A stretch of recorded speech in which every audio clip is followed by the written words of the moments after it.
Welcome to the Sage Family Podcast, where we explore natural, homeschooling, gentle parenting, simple living, and family adventure. I'm Rachel Rainbolt, the Sage Parenting Coach, coming to you from the Pacific Northwest, where I live wild and free in connection with my 3 wildlings and the Papa Bear in our fixer-upper on the beach. This is episode 41, and today I'm here with my friend Deena Barselah talking about food. Deena is a holistic and integrative health coach, a wife, and a mom to 4-year-old Zeke. Her mission is to support mothers to thrive by leaning on simple, natural, and time-tested approaches to health and wellness. So join us around the campfire and let's get living the family life of our dreams.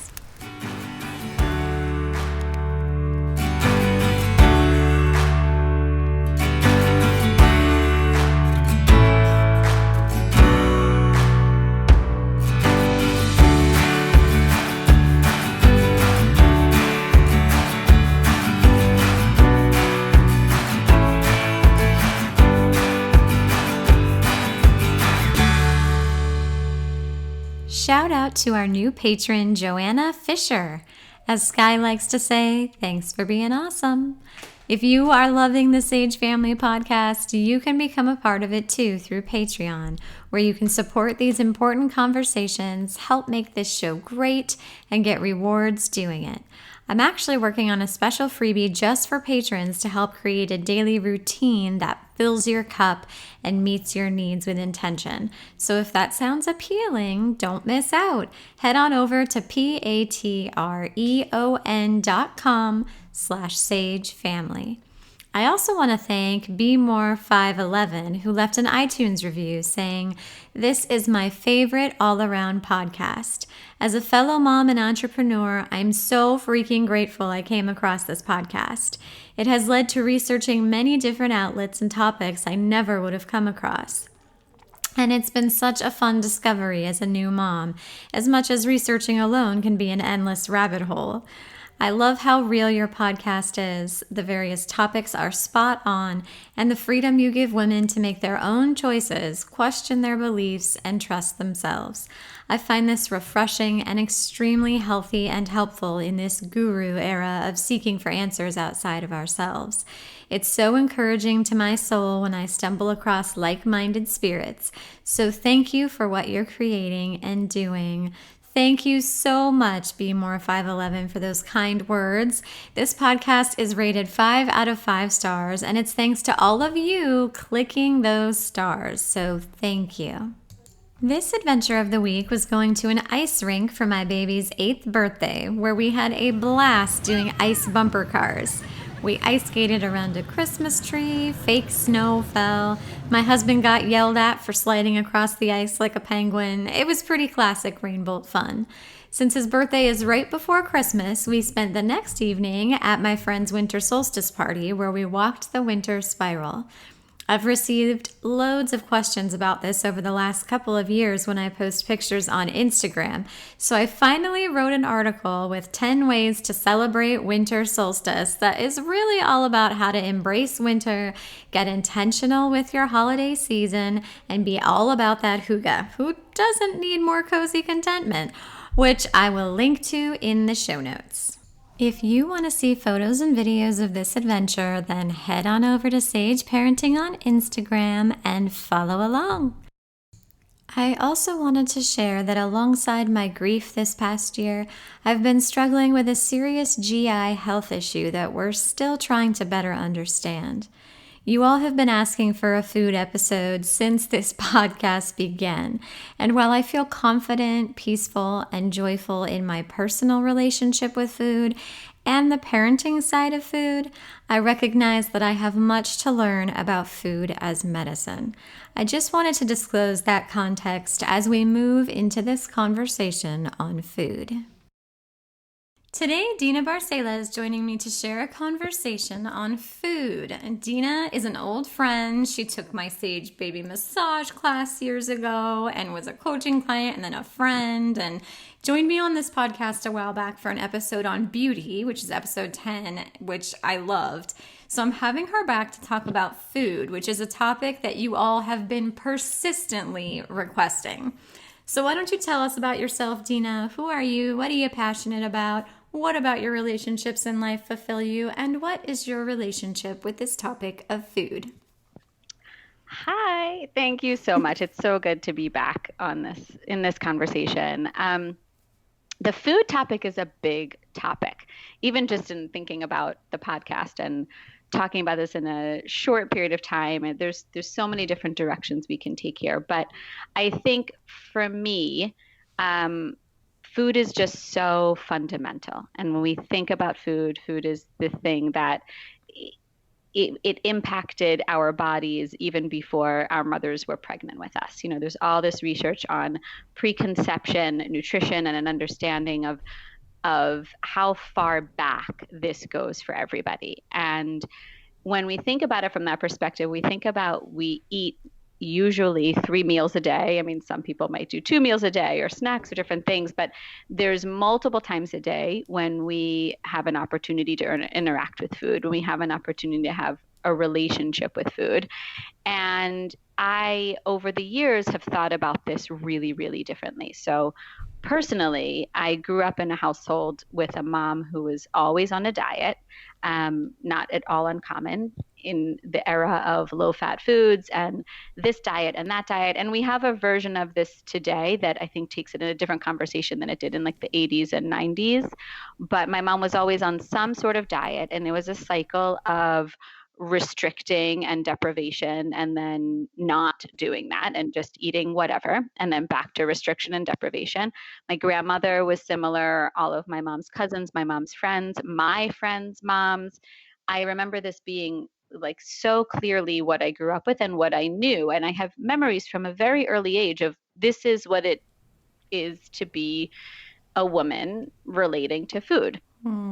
And I remember being like a small child thinking about like, oh, there'll be a point at which there will be foods that I won't eat because they're too fattening. Like the word fattening was a word that I heard a lot. And I don't think we say that as much these days, but it was something that came up a lot for me. And then into my high school years, I had an eating disorder, like a classic eating disorder. I was bulimic. Starting around the time I was like 15, 16 through college. And it never got to the point that it was like, that I couldn't be in everyday regular life. It never got to the point where I was in a facility for this or anything and seeking out really intense treatment, although maybe that would have been beneficial because I had what I knew was an eating disorder. Yeah. And my mom really just didn't have the tools to know how to support that. And so I sought out kind of therapy more on my own. Several of my friends also had eating disorders. A lot of girls in college did. It was just kind of the thing. Normalizes it. It normalized it in like later high school, early college, which we're talking was the late 90s, early 2000s. So that was a lot of how it manifested for me. And, you know, looking back, I now understand, like I didn't really have an understanding of anything around how food felt in my body beyond I just wanted to get it out. There was no positive experience. There was no empowering experience. There was nothing about how something could feel good in my body, how it could help my brain feel, how it could help my digestion feel, what it might do to my skin, or, you know, in positive and negative ways. I just had this kind of hateful relationship with it, and then would also binge on things because it would be that soothing experience. And I think we'll get into this a little bit because this kind of touches on cravings and why we're drawn to the foods that we're drawn to. But I realize I've had a deep connection with food, but in a toxic relationship for probably through my childhood without really knowing it. And then as it came out in my high school and college years. And then into my 20s, I really started to have more symptoms. And this was like the beginning of the path to looking at my body differently and understanding my body differently. But I had major hormonal imbalance. So I had polycystic ovarian syndrome. And into like my mid and later 20s, my hair was falling out a lot. I had cystic acne and was extremely lethargic, extremely low energy. And still not a great, like, not a well understood relationship with food. I was still gaining and losing weight all the time. I would fluctuate like 25 pounds, not something small, not 5 or 10 pounds, but anywhere between what I weigh now, even a little bit lower, to up to 25, 30 pounds more. And it was just a matter of whether I was quote unquote like being good at the time or not. And I would have phases where I would be good, which basically just meant deprivation and eating salads and like not really filling food, excuse me. And regardless of the season or the time of year or what was going on in my body at that time, I would just eat a low fat, lower calorie diet. And then I would get to the point where I couldn't do that anymore and I would eat a lot. But it wasn't the right foods. I had no idea that I had autoimmune conditions brewing in my body, that I had polycystic ovarian syndrome, that I had a thyroid issue. And so as I started to move through my 20s and into my later 20s, I realized something's actually really going on here. My body's not healthy. I don't feel good. And that's when I started to seek out more of a holistic approach to things. And around that time, I went back to school and became a holistic and integrative health coach myself. And this was a couple years after I had my first health coach that helped me start to really understand more of my relationship with food and where things came from and where cravings come from and what a whole food is versus a refined food or a reduced food in some way, like a low fat versus a full fat version of that food. And then things really, really started to shift. And I think it's still an ongoing relationship. Now that I've had a full-term pregnancy and I've had 4 miscarriages and I've had big hormonal shifts and regulating a menstrual cycle, food while nursing, food while taking care of a child, food, at all different phases of life in different seasons, our relationship is shifting. Like things are always shifting for us. And I realize that the way we think about food or the way our culture tells us to think about food is like, eat this, not that. Here's your perfect diet. It's all about what you put in your mouth. And sometimes that's good and sometimes that's bad. And we're filled with labels and all of this. And so it became really clear to me that my relationship was a constantly evolving thing with food. And I now have a much stronger, more empowered, more intimate, more joyful, all of that relationship with food. And of course, then I also have a 4.5-year-old son. And so that shifts things every day with what he wants to eat and what children around him are eating. So we'll obviously talk about that a lot more. But this is all of it, it's when we say like, what's your relationship with food? The relationship with food is always changing, and it's always going to be something that if we are really open to it is something we have a relationship with. I think a lot of people don't think about that. They just think about it's something I put in my mouth. I don't really think about it, or it's maybe on the more like disordered, for lack of a better term, spectrum. And I think that's the case for a lot of women. And I think this topic is really further complicated by the fact that the food industry is an industry that is out there for profit. There's billions of dollars of advertising that goes towards what we see and what we think we're supposed to eat, and media coming out every day with now eggs are good, now eggs are bad, don't eat coconut oil, coconut oil's great, like you don't Drink know. milk for stronger bones. Right, exactly. Your pediatrician is telling you drink milk, and then you see over here you don't need milk. So how do we know, right? Like I think it's different than so many other topics because it's something that we have to interact with, and yet so many of us have no idea how where our relationship comes from, what these notions are about. I think there's a lot of baggage to unpack for a lot of people, but I really think it's like to add insult, to make it even harder for so many of us. And as parents, when we want to nourish our children with great options, it's very hard to know because the food industry works together with the FDA. Labels are very confusing.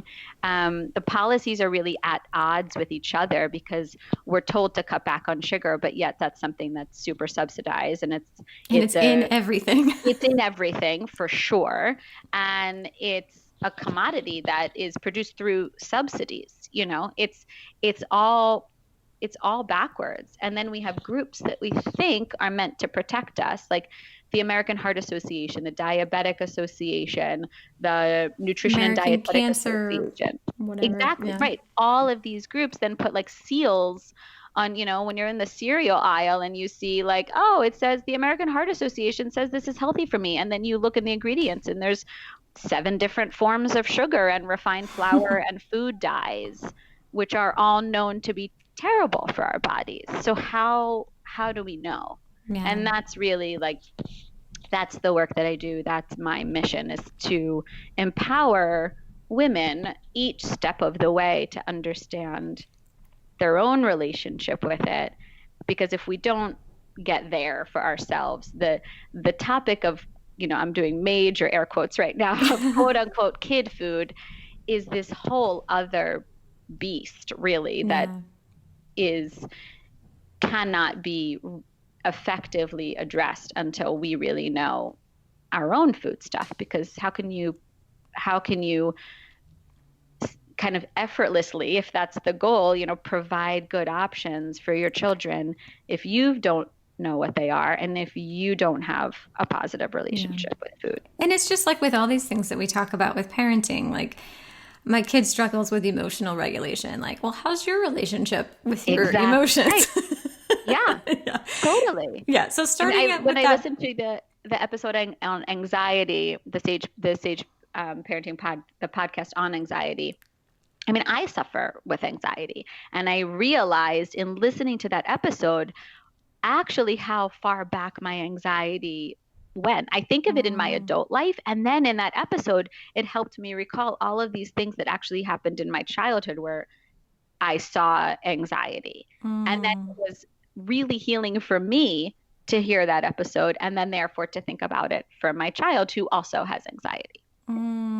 Yeah, to realize that like that friend had been with you, for much longer. Yeah. Oh, that's beautiful. Yeah.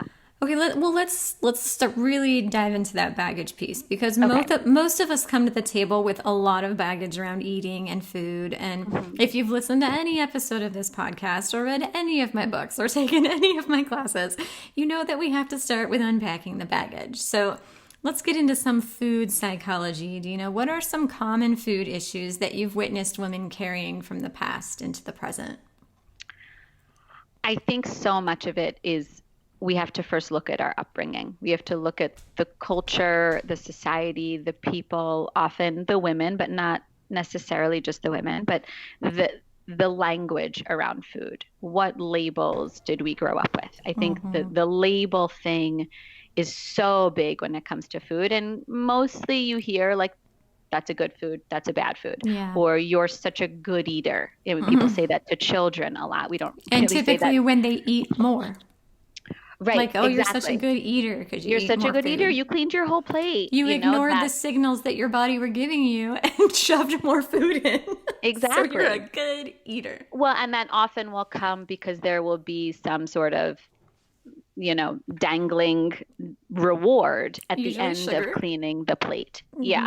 Exactly. And so it's often about this is something I encounter a lot with my son, because we do have a real food household, and we will get into like kind of more what we do in our house, but I people say to Zeke everywhere all the time, "You're such a good eater. My kid would never eat that."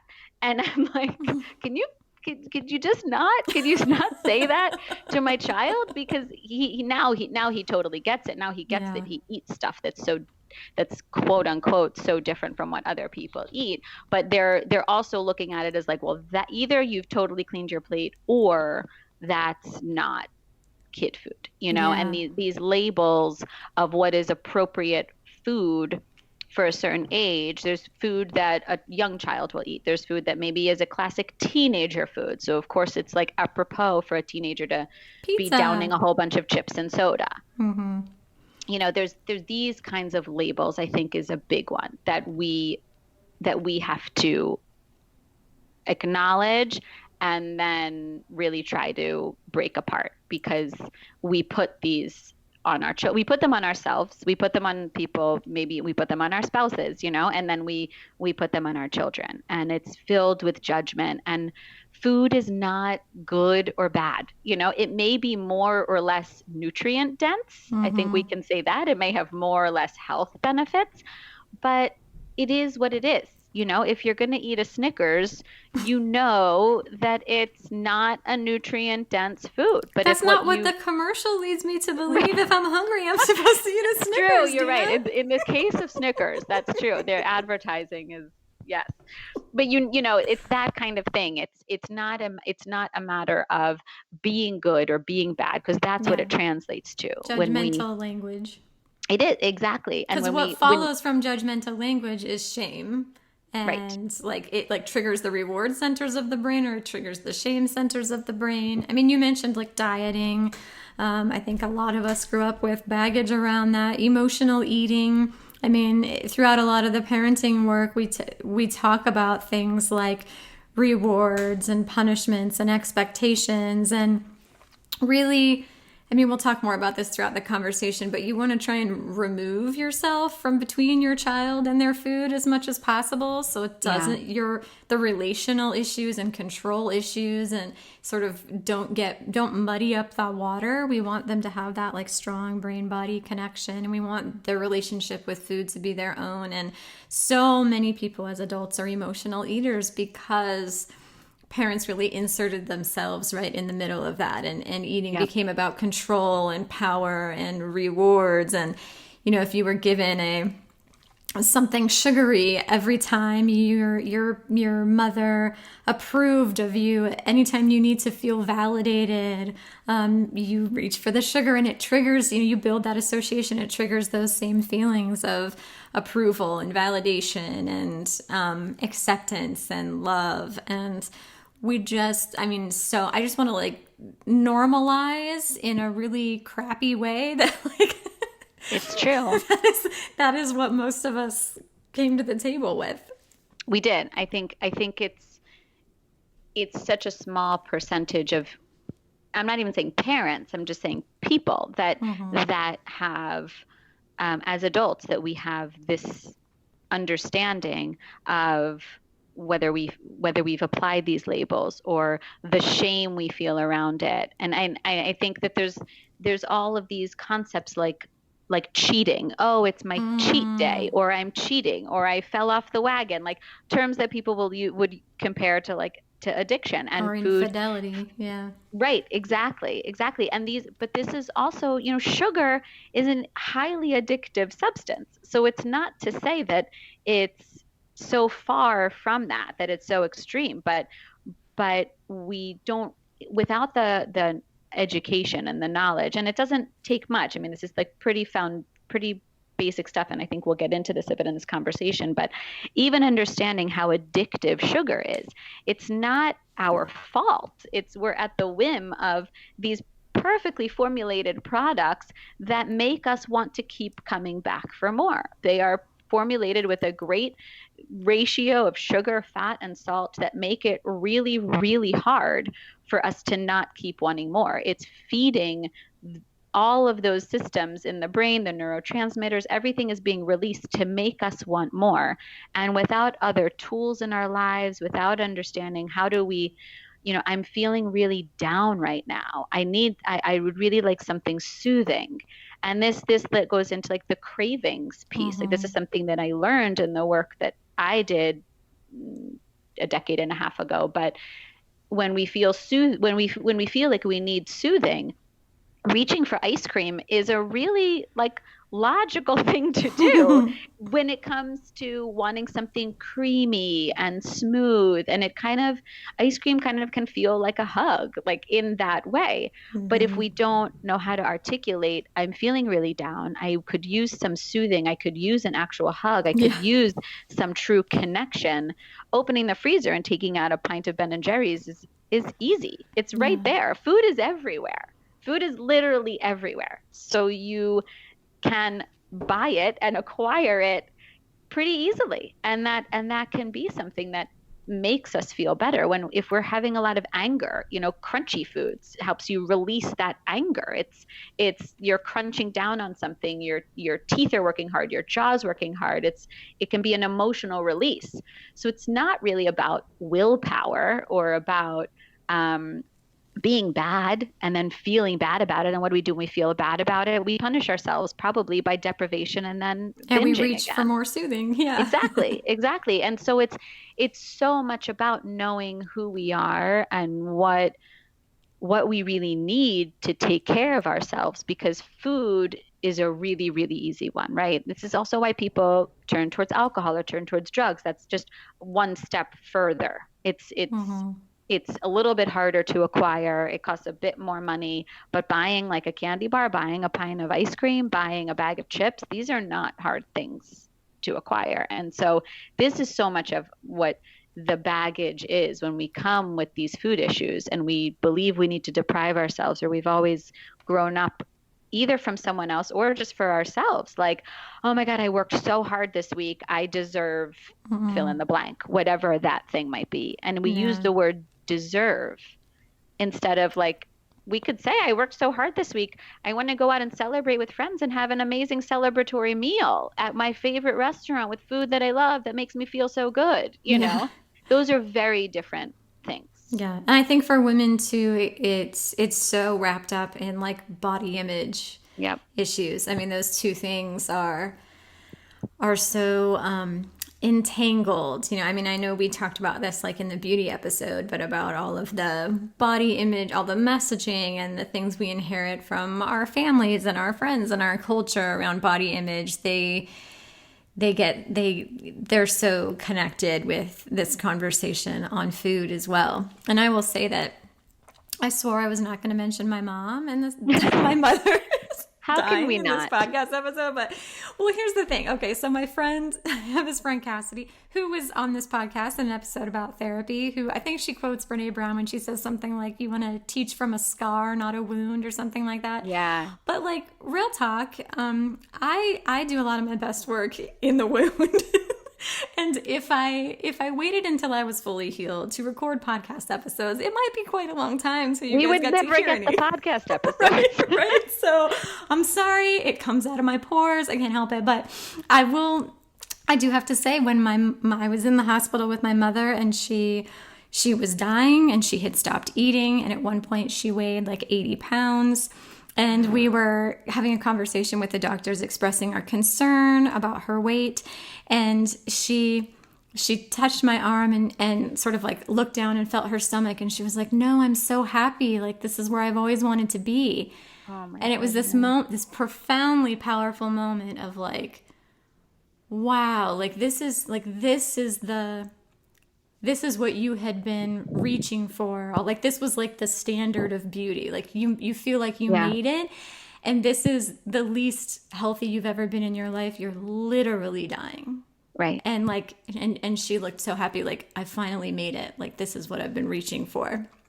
And I feel like it's so many women. And I mean, I think, let's just be, on this podcast, my mom also died a year ago, and Rachel and I have connected on this a lot. And it does bring, it's hard to talk about the harder things from Yeah. our moms after they've passed away. But I also feel like it's the most real and honest thing. And I now, I mean, I have a different relationship with my mom since she died, because the things that I struggled with, the things that I think when I was younger and living with my mom or being around my mom, and those notions, I kind of thought I did think it was my mom's fault. I thought, well, I grew up in this house where you were always dieting. And so now I'm effed up because I have this relationship with food, because this is what I grew up with. This was my model. But now I think completely differently about this. It's my mom has the same thing with her mom, and with, and with every other woman around. My mom was not unique by any means.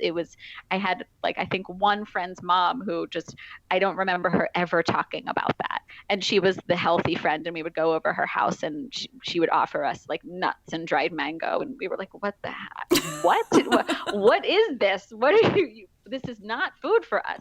So, and she had a good, healthy relationship with food as far as I ever remember. It was just whole, real food in their house all the time.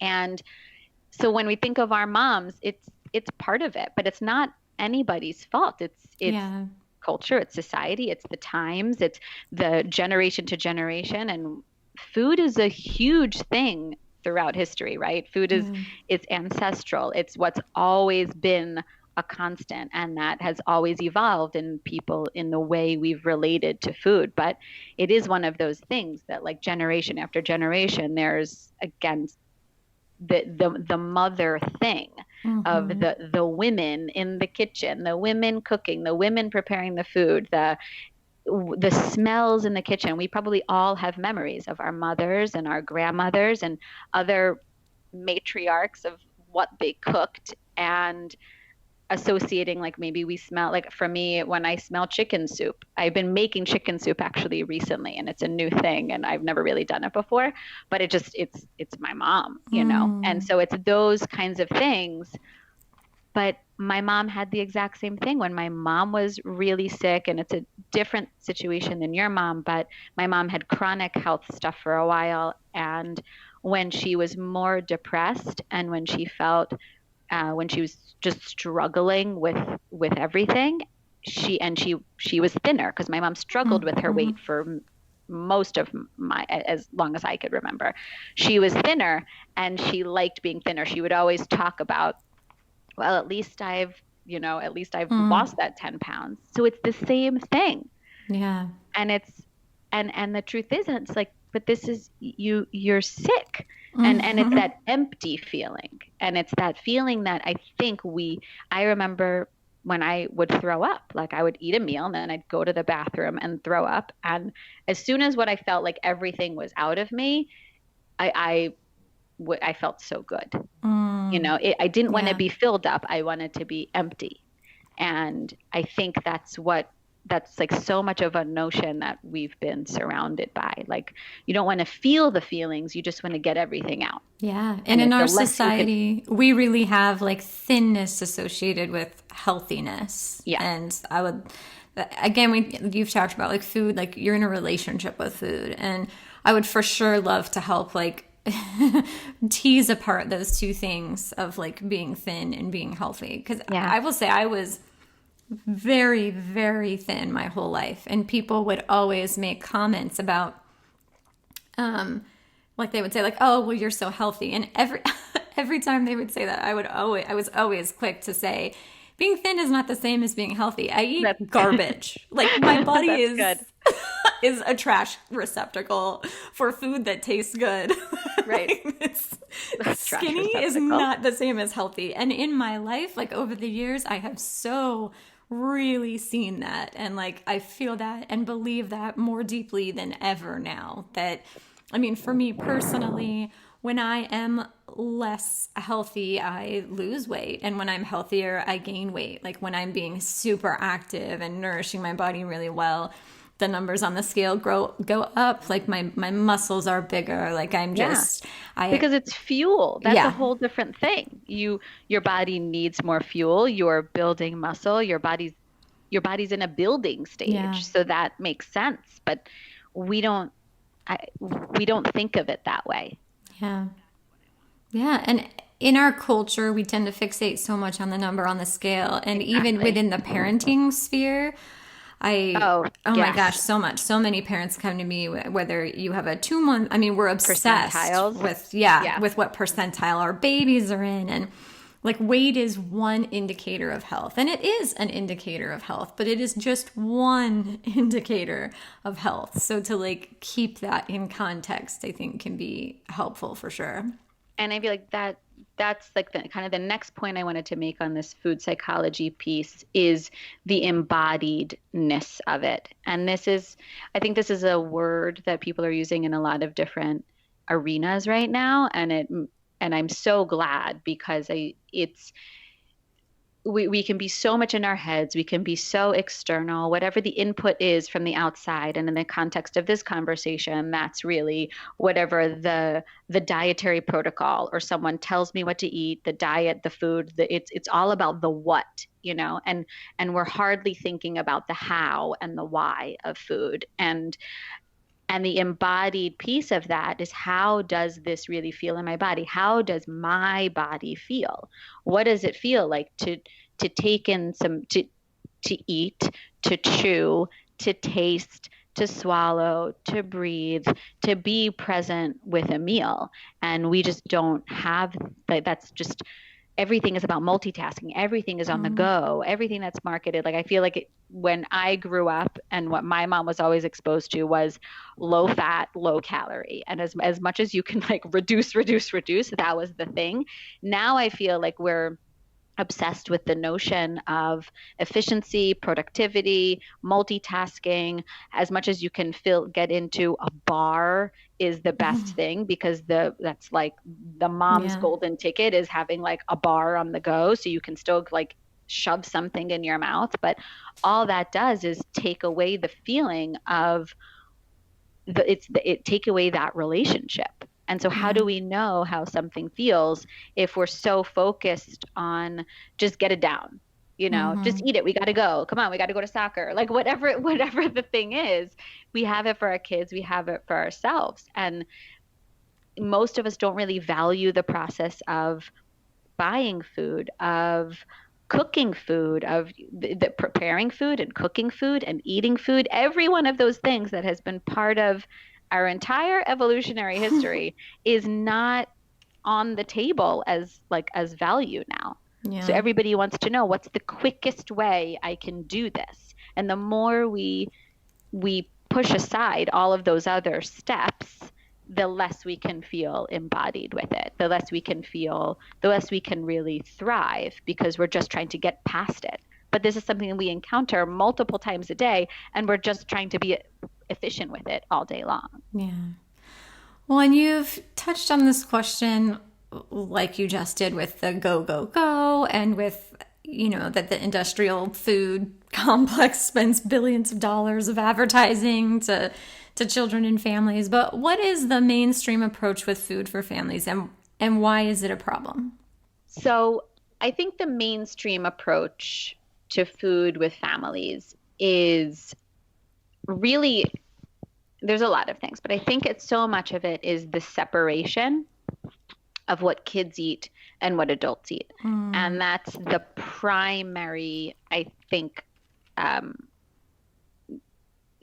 the biggest underlying piece. The kids' meal. It's the kids' meal. I mean, yeah, like if you go into a restaurant and there's a section on a menu that says the kids' menu. And the only value there is that those items can be less expensive. But everywhere you go, what are you going to see? You're going to see something like a pasta. You're going to see a burger. You're going to see chicken nuggets, and you're going to see some fried food, some juice, a milk, and some sugar. And pretty much all of those foods fall into bland, salty sugar. Yeah. With a bunch of like refined vegetable oils that are known to be carcinogenic and all of these other things, right? But that's what you're going to see across the board in the category of kid food. It's usually bland, sweet, salty. And so We completely take away pungent, bitter, sour, like other flavors and tastes for sure. But it's coming back to these white foods, it's all refined carbohydrate, and it's fried, which hits all of these, it hits those like ding ding ding in your brain of like, oh, I want more of this. And then you're dipping your fries that are fried in soybean oil or some other terrible vegetable oil into ketchup that has corn syrup in it. And you're eating, probably, maybe if it's a burger, it's probably not a grass-fed burger. It's probably super conventionally grown bad meat on a bun of refined flour. And that is what is happening over and over and over again. Is it bad that all of that sounds really appetizing to me? A burger and fries is amazing. I mean, this is the thing, right? All of that that's such, it's delicious. Yeah. It can be done way better. You can eat a grass-fed burger on a bun that is like good quality flour or a good gluten-free blend if you can't have gluten. And you can have organic ketchup that doesn't have corn syrup in it. It's still going to have sugar, but at least it doesn't have high fructose corn syrup. And you can have fries that are cooked in better oil. There's always better versions of these things. But the point is, we don't need to eat a burger and fries all the time. Yeah. And usually it comes with like a thing of juice, right? But I feel like the kids' menu is just one manifestation of it. It's more the notion that kids don't eat just food. And I think the bigger picture here is, what are the adults eating? Because you can't have a household where you're likely not going to have a household where your child is eating like a really well-sourced real food diet. And of course there's treats and there's desserts and there's other things, but the parents are eating total crap. Or it won't happen completely vice versa. Yeah. But what I've seen in my health coaching many, many times is parents prioritize healthier options for themselves, and the kids eat classic kid food. So more packaged food marketed to kids, foods in these categories, mostly bland, sweet, salty foods.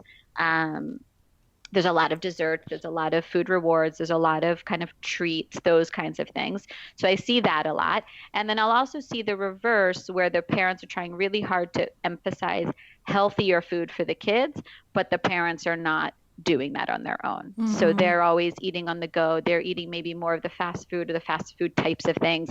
They have food hidden in the house that the kids don't know about. That's like, the cookies or whatever that they don't want their kids to know about, because the kids shouldn't be eating the cookies. But then of course there's plenty of other reward things. And I say every one of these things without any judgment, because so many of us just don't know better, because this is the system that we're told. We're constantly exposed to the idea of, what should kids eat? What's kid food? What should I make for my kids' lunch? What should I serve for my kids' dinner? Instead of it being, well, what's the family having for dinner? Yeah. And how do we, and this is, I think we talk about this, you talk about this on probably every one of your podcasts, the notion of modeling. Like, it's so much like so much of what I see in like the mainstream is, the mom is grabbing a bar, like to use that example from before, a bar on the run. And what that is modeling is, food's not that important. I just need to shove something in my mouth right now because I'm starving.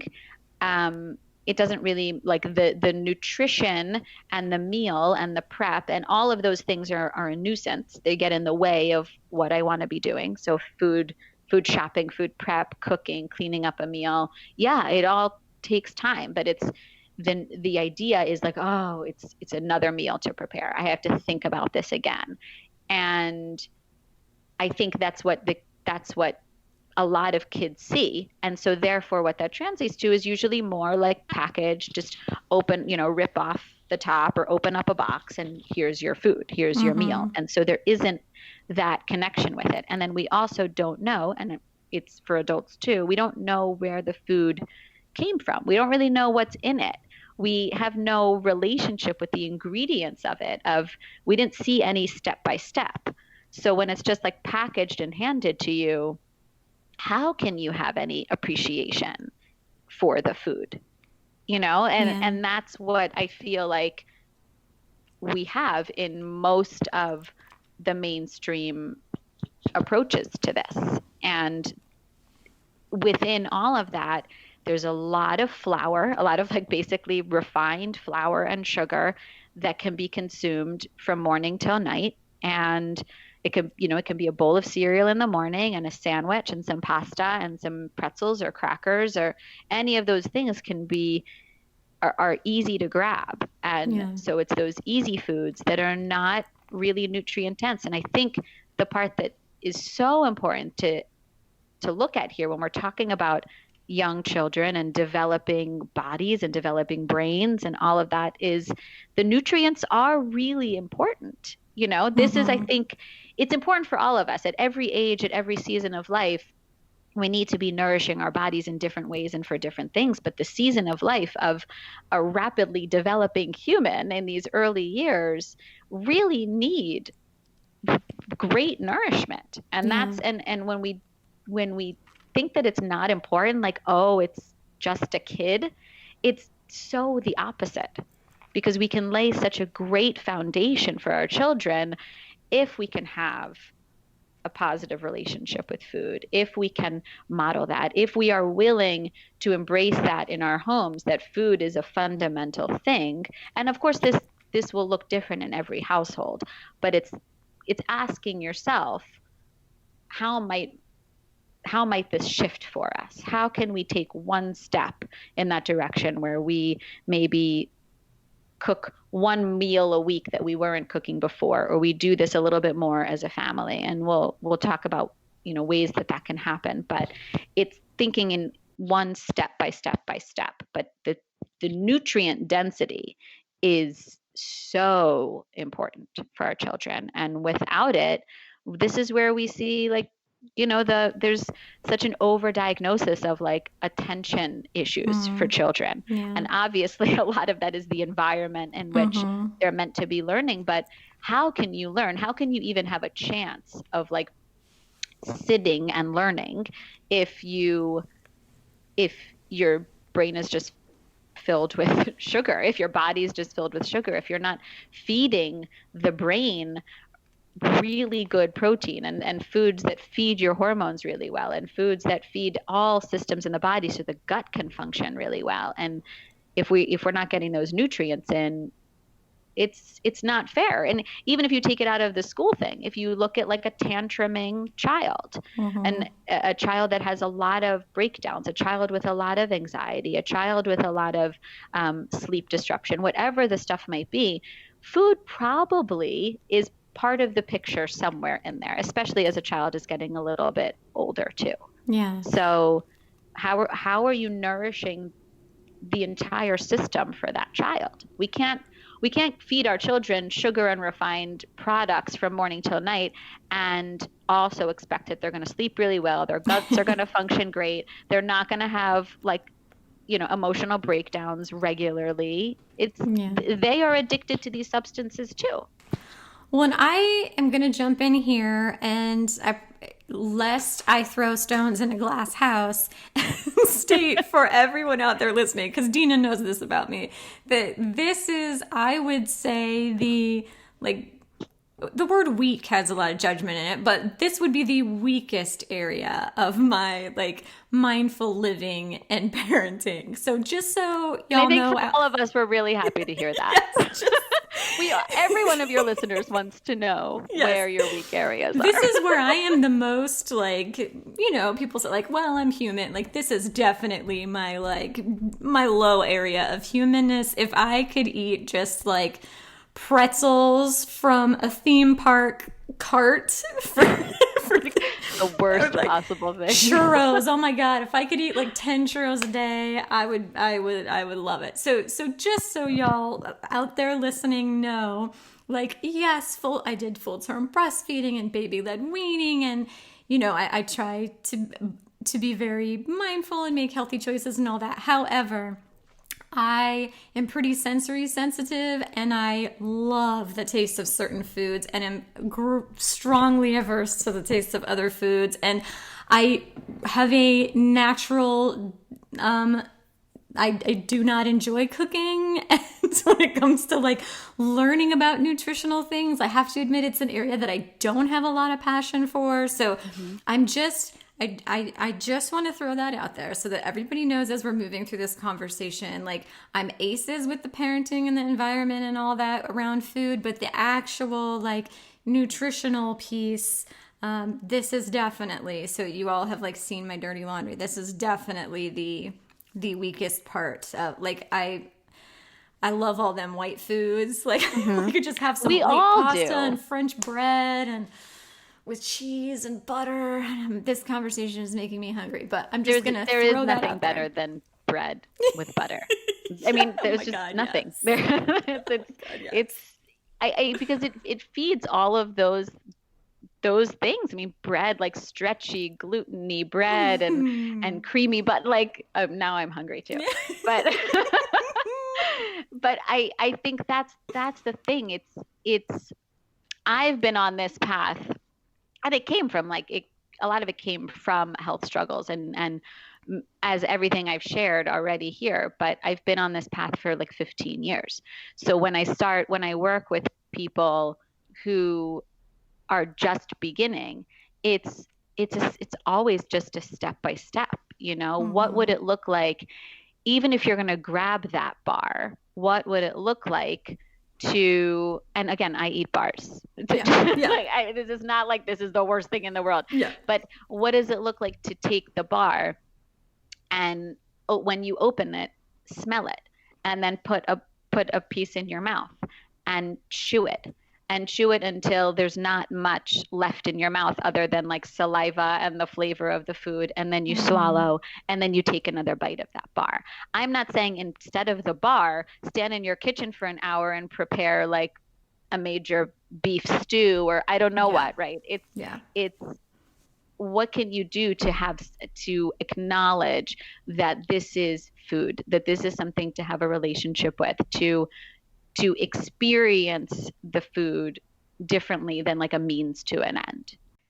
So this is like, it's just stocking the kitchen with healthy, whole food, simple options. And so, I'm talking about cooking. I'm talking about a relationship with cooking. I'm talking about preparing meals and all of that. And and to keep in mind, I cook really, really simple food. Everything I make is a couple of this, a couple of that. I do one-pot meals pretty regularly, or bowls that are like, oh, here's some leftover roasted sweet potatoes, and I just threw in a little bit of salad, and here's some chicken. And it's all really simple food. And so I think stocking a kitchen with simple, recognizable foods that are not hard to prepare, that's what it is. It's and making it accessible for all different ages. I think that's a really big thing. Trying as much as you can to avoid food that's marketed at kids. Foods with, we were at some store recently and my son, who's 4.5, he saw something. He's like, hey, look, there's Elmo on that. Can we get that? And I was like, oh God, because this is like my world. So then on top of it, it's, it's hard to stomach, but it's everywhere. And this is the point, right? We go to our natural food store because, speaking of environment and setting up the environment well, this is a totally organic, non-GMO, like small chain Jimbo's, it from when you used to live in San Diego. And there's at every register, there's lollipops in a bowl at one register. There's honey sticks at another register. And this is planted for the children to say to their parents, Mama, I want a lollipop. Can you get me a lollipop? And you've made it. Like, you've already gotten to the register. You've succeeded on this shopping mission with your child. And the whole thing is like, oh, those children will break them down, and and I feel like it's right there, and it's there for the children to ask for it. Yeah. I'm not standing at the register swiping my credit cards being like, ooh, a lollipop. It's so my 4.5-year-old would say, can I have a lollipop? Can I have a honey stick? I don't understand why that has to be there, but this is the environment. And so it's the same thing in our homes too, when our kids are hungry and they want to reach for something. And again, it's all different ages, and your child, and when you're at what point the children are ready. I mean, I think, for 2-year-olds, you can have or smaller or younger toddlers, whatever, a low table, and there can be a snack on that table. There can be a non-breakable jug of water that they can practice pouring. And sure, they're going to spill. I mean, the whole thing with the environment is, if you're going to embrace this approach, you're going to know that things will take longer. There will be more spills. Glasses will be broken. Zeke, my son, just broke a glass the other day. He was getting water, and he had it right at the edge, and the whole thing fell, and 8,000 pieces of glass shattered all over the kitchen. And he looked at me in that moment and was like, it was kind of that, oh my God, am I going to get in trouble face? And I just looked at him and I said, come here, let me pick you up and let me move you over. And he wasn't in trouble for breaking. Like, this is just part of it, So and they learn. Spills happen. Spills happen. And then it's an opportunity, speaking of environment, for them to work on cleaning it up. Like, get up, go get a towel, wipe it down. And so it's having all of these things, everything accessible for them, and involving the kids in the process, and being able, this has been a work in progress for me, and I think it is for many of us, but being able to just know that, when they're helping you chop vegetables or take something out of a box or whatever the thing might be for the meal, spills will happen, things will take longer, it won't be as efficient. If you were to do it by yourself in the kitchen and they were to never see the process, you'd get it done faster, it would be more efficient, it would be exactly how you wanted it to be.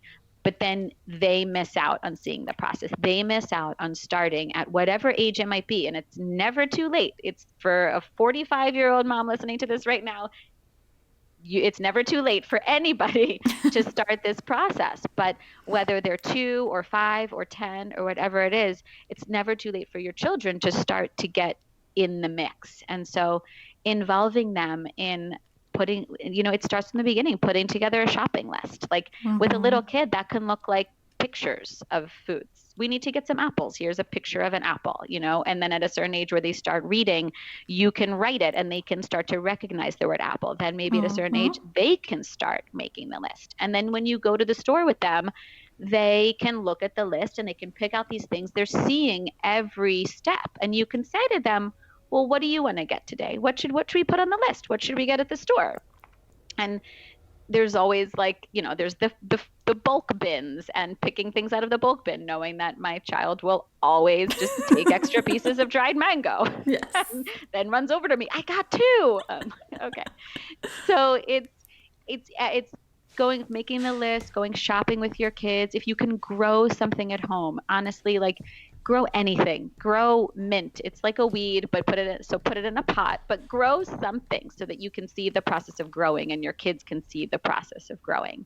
And then you come home from the store and you put the food away together. My child will bring a chair over to the fridge and he'll open up the fruit bin and he'll put all the fruit in there, and he knows where things are in the fridge. He can take a piece of fruit out when he wants to have a piece of fruit. He puts the fruit away. He knows where things are. So then there's ownership there. This is like every one of these things is he's developing his relationship. And then of course preparing the food. And again, at all different ages, that can look different. When Zeke was younger, I wouldn't give him, when he was like really young, I would give him mushrooms that he would just break apart with his hands. And then I gave him like a butter knife. And we have these really awesome now like plastic serrated knives that you can get on Amazon. So he can really like cut things now. Very like cool.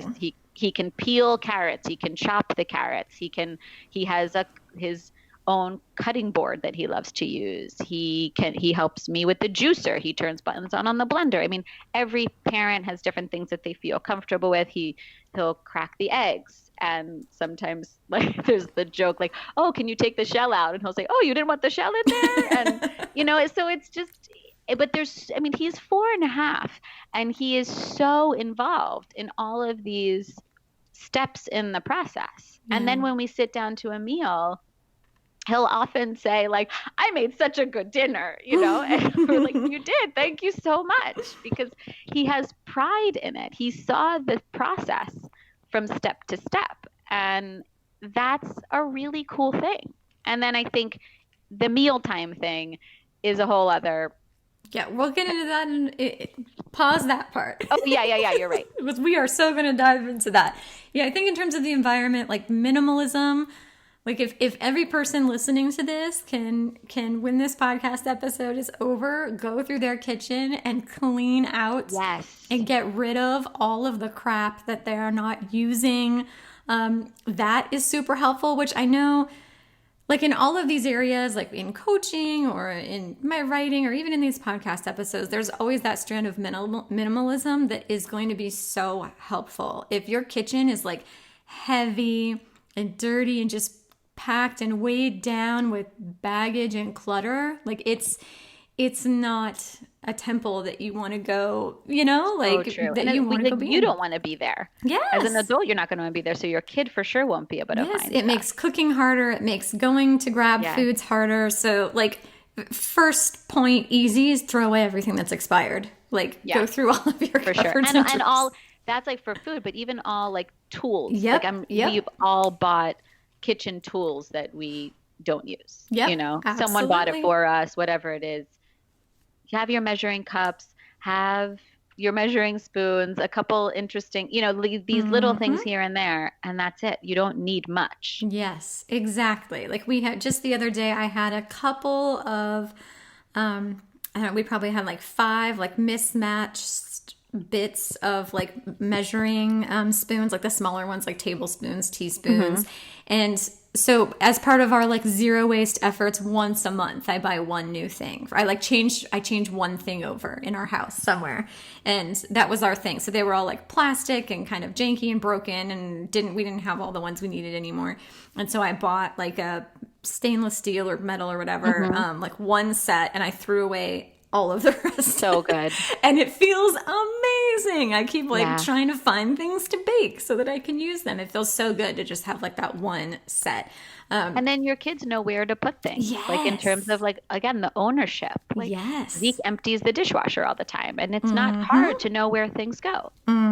Yes. So that minimalism piece. And then what you bring into your house is like so powerful, because what's in your house is what you're going to eat. So really the choice point should not be when you're standing in your kitchen. The choice point should be when you're at the grocery store.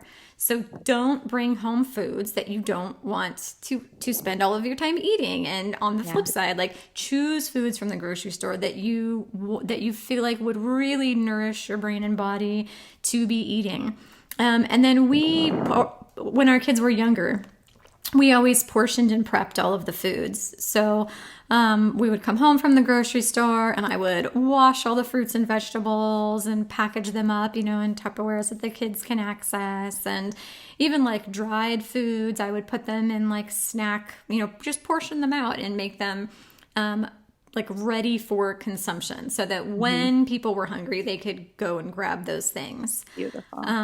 Materials, like you were saying, just like have the materials that you need and not more than that. And like child access, again, like you were saying, like my kids have full access to the kitchen. So we never locked any cupboards or drawers. We have one sharp drawer, that's what we call it, the sharp drawer, where all the like knives and sharp things are. And it was just it was like the top drawer in the stack when my kids were younger. It doesn't have to be anymore now that my kids are older, but it was the top drawer in the stack. But even if they wanted to cut something and use one of the knives, we said yes, and it was just a drawer that we used together, like so they wouldn't go in there on their own. But so my kids have full access to all of the materials. They're welcome to use anything in the kitchen. And when they're younger, that often looked like when I was washing the dishes, they would pull out pots and pans, and I would pour some water into the pots and pans and give them a mixing spoon, and they would play with the water. You just throw down a towel. It's like super easy, minimal cleanup, but it's even when they're like toddlers, they have access. They're fully integrated into that kitchen life. And then grazing, like it's really natural for young kids to eat as grazers. So that like portioned and prepped thing I mentioned earlier, that was really helpful because they wouldn't just always be going to the drawer and pulling out a granola bar, say, like if also like snap peas were just as easy to grab. You know, you want to have a variety and having those portioned and prepped, they can graze on those, and grazing is totally normal. So just to know that. Yes. Thank like you if- for saying that. Yeah. For like these little kids, it's not wait 5 hours between meal, and especially growth spurts. I mean, how many times have you watched your 4-year-old eat 5 times as much as you are in a day? Yeah, like then their bodies know. Yeah, and then they go through phases where, like right now, my youngest, he's eating like hardly anything. And then my middle is eating like nonstop, like an eating machine, and totally normal. So, and I will say, like in our house, and we'll talk more about this, but like I make a really healthy like smoothie for breakfast, and then we make dinner. The lunch and anything else they want to eat in between, they're just grazing. They're making their own meals, their foods. They're grazing. That's how we roll. And then a grocery list. So we have always had a whiteboard on the fridge, and we all can add things to the grocery list. So they put things that they want up there. They, you know, as we're like meal planning, think about what we want. It's the grocery list has been a really powerful point of like integration with all things. How do you food. use that though? So anytime the list, you just add to the list, and then are you doing it like once a week of shopping? I need logistics. Okay, so we have the whiteboard. Anybody's allowed to add things to the whiteboard that they want or need. We take a picture of it when we go to the grocery store, or sometimes like I'll snap a picture of it and send it to my husband if he's stopping on his way home from work or something. But we don't go to the grocery store on a set day each week. Like we do not have our meal planning game like a smoothly running machine. We love to eat out, and we do try to make healthy choices about where we eat out. Like there are really great healthy places to eat out. But so meal planning is like not something I'm super passionate about, and I don't feel any sort of like discomfort or struggle around it. Like our system is like really flexible and it just works for us. So we have that grocery list. We go to the grocery store whenever we feel like it or whenever we need to. If we're out of something that a kid wants, you know, they'll say, hey, can we go to the grocery store today? And I'll say, sure. And so we just take a picture of the list, and then the kids at the ages my kids are now, we split up. So they each go and get different things on the list, and then we come back together. Cool. Yeah. And this is just all different examples of what that ownership looks like, what that connection to food looks like, having things that they know that they like. It's planned. It was put on the list. They know what they're doing. They know what to do with it when they get home. It's, and that's, I mentioned this like briefly earlier, but it's about the how and the why also.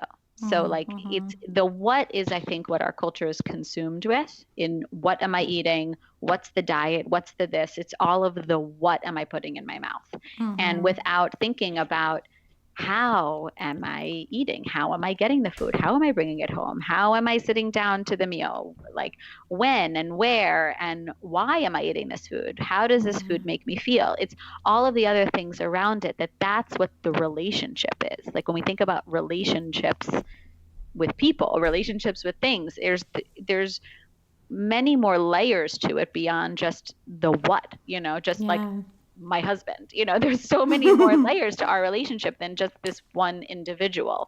And so it's the same thing with ourselves with food and with our kids with food. So if they can walk in the store and know where something, there's so many cool pieces to that creates autonomy and empowerment and responsibility. And it's so different than if they were to never see any of this process, but somehow they were just home and then you were presenting them with the option, like eat this, eat your whole plate. And then there could be some reward maybe afterwards, maybe not, but it's, you know what I mean? Like that's how I think it is in a lot of cases, because we're trying to be efficient with it. We're trying to just get to the finish line with it, so but there's without a total disconnect. Yeah, exactly. And then that's why we grow up without an understanding of how food makes us feel, how it makes us feel physically, emotionally, because and this can look different in every house. I mean, Rachel and like we're giving some examples of how we do this in our house. You have 3 kids, I have 1. Your kids are all older than my 1. It's a constantly evolving thing, and that's, I think, the piece that I hope brings some peace rather than overwhelm to people is knowing that it's always changing. It's changing for us. It's changing for our families. It's changing for our children. What's nourishing them and feels good at one point may be totally different. And actually, that's a good thing just to say on the picky eater piece, because I don't think that we haven't touched on that. But that's in our Q&A. We are going to tackle that in our Q&A. We'll get there. Good. Yep. Perfect. Pause that one. Great. Yeah, Great. And the grocery list thing has been really great too, because like it's been great for reading. Like the kids are really motivated to be able to add the things they want to the list. But also it really, I mean, even in terms of like ingredients, like so say my kid's like, hey, can we have tacos tomorrow? I'll be like, sure. Like, so what things go into tacos? Like what should we include in the tacos? You know, and they have to like sort of break it down. And okay, well we have, you know, but I know you kind of like that, like the flavor to have a little bit of spice. Like what should we throw in, you know, to bring in that component? And all that is just through like a whiteboard on the fridge. Like like the environment can be a really, really powerful tool in like fostering that relationship with food that you want to foster. And that's also like strategic thinking skills and planning and imagining what something will be like. And there's so many skills involved in this. Yeah. And collaboration between all of the different siblings and family members. Like if, you know, one person feels like pasta and one person feels like chicken, like, or can we have a chicken pasta? Like, okay, that's cool. You know? And so for sure, like I love all of those aspects about it. And I mean, okay, so let's talk about the experience piece, because children learn through experience. So exposure, inclusion, and awareness are 3 ingredients I found helpful in supporting the development of a mindful relationship with food in my children. We're offering, letting them own their experience, and then noticing. How does this texture feel in your mouth? How do you know when your body has enough? How should we mash these potatoes? How are the choices we made at breakfast connected to the present moment of tearfulness at the park? Why is allowing our children to experience a variety of foods and eating choices important? That was for you. Yeah, no, I'm nodding to everything you just said, but it's because each of us has our own relationship with it. Yeah. And like anything that we explore in our lives, we want to have also we want to diversify. We want to take in a variety of things. And that's also because we want to diversify that nutrient profile, right? We don't want to only eat one type of vegetable or one type of green even, right? Like there's a variety of things that offer different nutritional benefits, but they will also, people will take to them differently. So what often happens is like at a certain stage or a certain age, a parent will present green vegetables to their child and the child won't want it. It tastes bitter in that moment, right? Or it's something that they, you know, a green leafy something. And for some reason they don't like it at that point. And then the parent may think my child doesn't like greens and then not reintroduce it again for a long period of time. And then maybe try it again with something different. But if we just make these things open invitations and if we offer them regularly and they are available and they can have maybe different spices or combined with different things. This is how we experience food. And I think that we experience food as a meal. We experience food with different flavors, with different seasonings, with fat added to it, because fat will bring out the fat soluble vitamins in the food, but also makes food taste good. It gives that good mouthfeel and that feeling of satiety.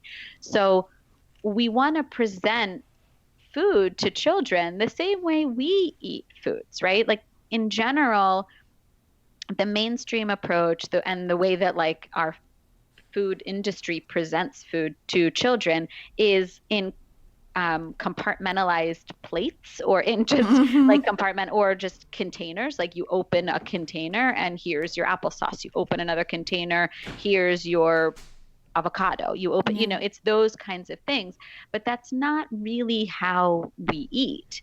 And so and it's not necessarily a matter of disguising foods either, but we want to make sure that we're exposing foods over and over again in different ways and giving children options to combine different flavors with different things, because this is what will open a child's eyes to what they may like and what they may not like. And maybe they prefer, I don't know, some sort of vegetable over something else, or and that might be in a specific time in a specific season of their lives, and that will shift. But if we're always making the offering and they're always available to choose whether they want to eat something or not, then they always have the option to keep being exposed to that variety and that just wondering and noticing aloud along that journey.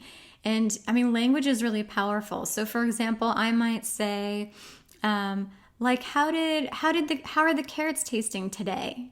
Like, even just adding that word, like, today. So it's not like, do you like carrots? Right. Like, no. Okay. I will never give you carrots again. Right. Yeah. Like, just like really being curious and non-judgmental. Like, don't like catastrophize or fixate, just wondering and noticing, and like just holding the space for that self-awareness, like for your kid to get to know that their relationship with food better, and then to let them own that. So I think in a conversation about healthful eating, especially, sometimes the freedom component gets lost. When we get so fixated on, like, I'm going to provide my child only whole, nutrient-dense foods, and that's what they're going to eat. But that is not a recipe for success either. Just like, really, again, it's that like control piece and you inserting yourself in their relationship with food. Like, we have to have this freedom component and this body autonomy component, and we have to let them own their relationship with food. So like, we set them up for success in all these ways, like with environment, and we're going to talk about mealtimes and with all these things we're talking about. But ultimately, you have to let them own their relationship with food. And there does need to be some freedom that's a part of that. Like last night, my Sky went to the grocery store with my husband, and she had written on the list ingredients she wanted to try making this watermelon mocktail. And so she did. Like, that's totally fine. Like, it's not, I don't want my kids' relationship with food to be about like restriction and control, and I want them to own their relationship with food. And my role, just like with learning and with all of these other things, like, I don't sit them down and say, this is what you're going to learn, this is what's important, you're going to complete this worksheet. Like, that's not how we roll.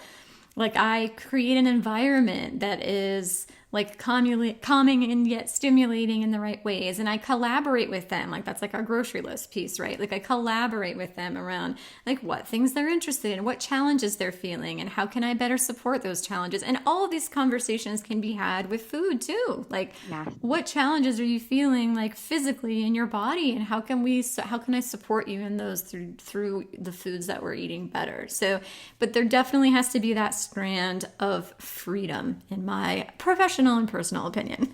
And I think that freedom is what gives the information. It's like, it's up to us. We create the environment. As the parents, we're inviting, we set out the invitation, as you say, right? Mm-hmm. We're doing that. But then within that, there's choice available, and that is going to be different maybe at different ages, right? Like, Zeke is not finding a recipe of a mocktail that he wants to make at 4.5, although that sounds really fun, so I'm coming over. But within that, like, we made I did this on my Instagram the other day, but we made balls, like when you just throw a bunch of ingredients into a food processor, and there's some like dried fruit and some nuts and different things. But I did it together with Zeke, and he chose really what went in, because it's a forgiving recipe. It doesn't really matter. It's a bunch of different, like, seeds, nuts, dried fruit, some nut butter, maybe some coconut oil, whatever you want to do. And then, so he chose what went in there. He blended it. He made the balls the size that he wanted to make them. So there was so much choice within that. And now, and he knows where they are, and he knows to go get one if he wants. So there's so many other pieces within that he gets to that's up to him to make that choice and if he wants one or not. Yeah, and I was just talking about this on Instagram too with Halloween. Like, we trick or treat and my kids eat Halloween candy, and I don't restrict it. Like, we go trick or treating and they are getting their candy and they're eating their candy. And I told this little anecdote about how one time when Bailey was really young, he ate a whole bunch of candy and threw up on somebody's front yard and never did that again. Like, now he really just eats a few pieces and he's good. And but he wouldn't have known that. Exactly. Had you just said, okay, you can only have 5 pieces of Halloween candy, he probably wouldn't have gotten sick, and then he would probably like steal someone else's. I mean, I don't like there would be that allure is the point, right? Like, like Zeke definitely has a sensitivity to dairy. A couple of weeks ago, he had more bites of ice cream than I think. It wasn't even me restricting it. It was like, he was like, I just want another one. I just want, and so he kind of knew that it wasn't going to feel good in his body. He had more. And that night he was going to bed and his belly was really hurting. And I said, like, why do you think your belly hurts? And he said, I ate too much ice cream. And like, but you can't know that if someone says only one more bite and that's it, you know? And it's again, it's like, I feel like it's not to say that we don't want to guide our children, right? Like, I also had the inclination to protect him from getting a stomachache and to not feel sick. But and in those instances, I will like offer to, like, there was probably a solid year where Bailey was on a no, like, we eliminated egg from his diet. And I would, like, the environment piece and the setting, like, I would bring an egg-free alternative when we would go out places where we knew there would be foods that he would like that would have egg. And then I would remind him, like, when you eat that, remember how it typically feels. And then I would ultimately let him make the decision. I feel like the freedom piece is so important whenever possible. Like, obviously, if my kid was deathly allergic to peanuts, I wouldn't be letting them eat peanuts. But wherever possible, I do try to give my kids freedom. And the Halloween candy is just one of those points where it's like a nice, easy example. Like, my kids will be super excited about the candy for a couple days and then they're kind of over it. And then we just put it in a big Ziploc bag in the top of the pantry and we pull from it when we go to the movies, like, for the rest of the year. Like, that's so fun. You know, it's like our little tradition. And then if they eat all the candy in a few days, then they don't have candy to bring to the movies. Like, you know, well, again, it's like thinking ahead and planning and making a decision. Yes. Like, having that freedom piece has been really essential for them learning and for them cultivating that relationship with food. And so let's talk about mealtimes, because that's probably the thing I get asked about more than anything else. The dinner table seems to be a flashpoint for all of our food issues to erupt all over our children. I have worked with a lot of families around mealtime, and the best piece of advice I have for families everywhere is to not say a word about food at the dinner table. Offer a healthy meal with at least one thing you know your child likes, and then simply enjoy your meal. Talk with your partner about a dream vacation. Laugh at your child's jokes.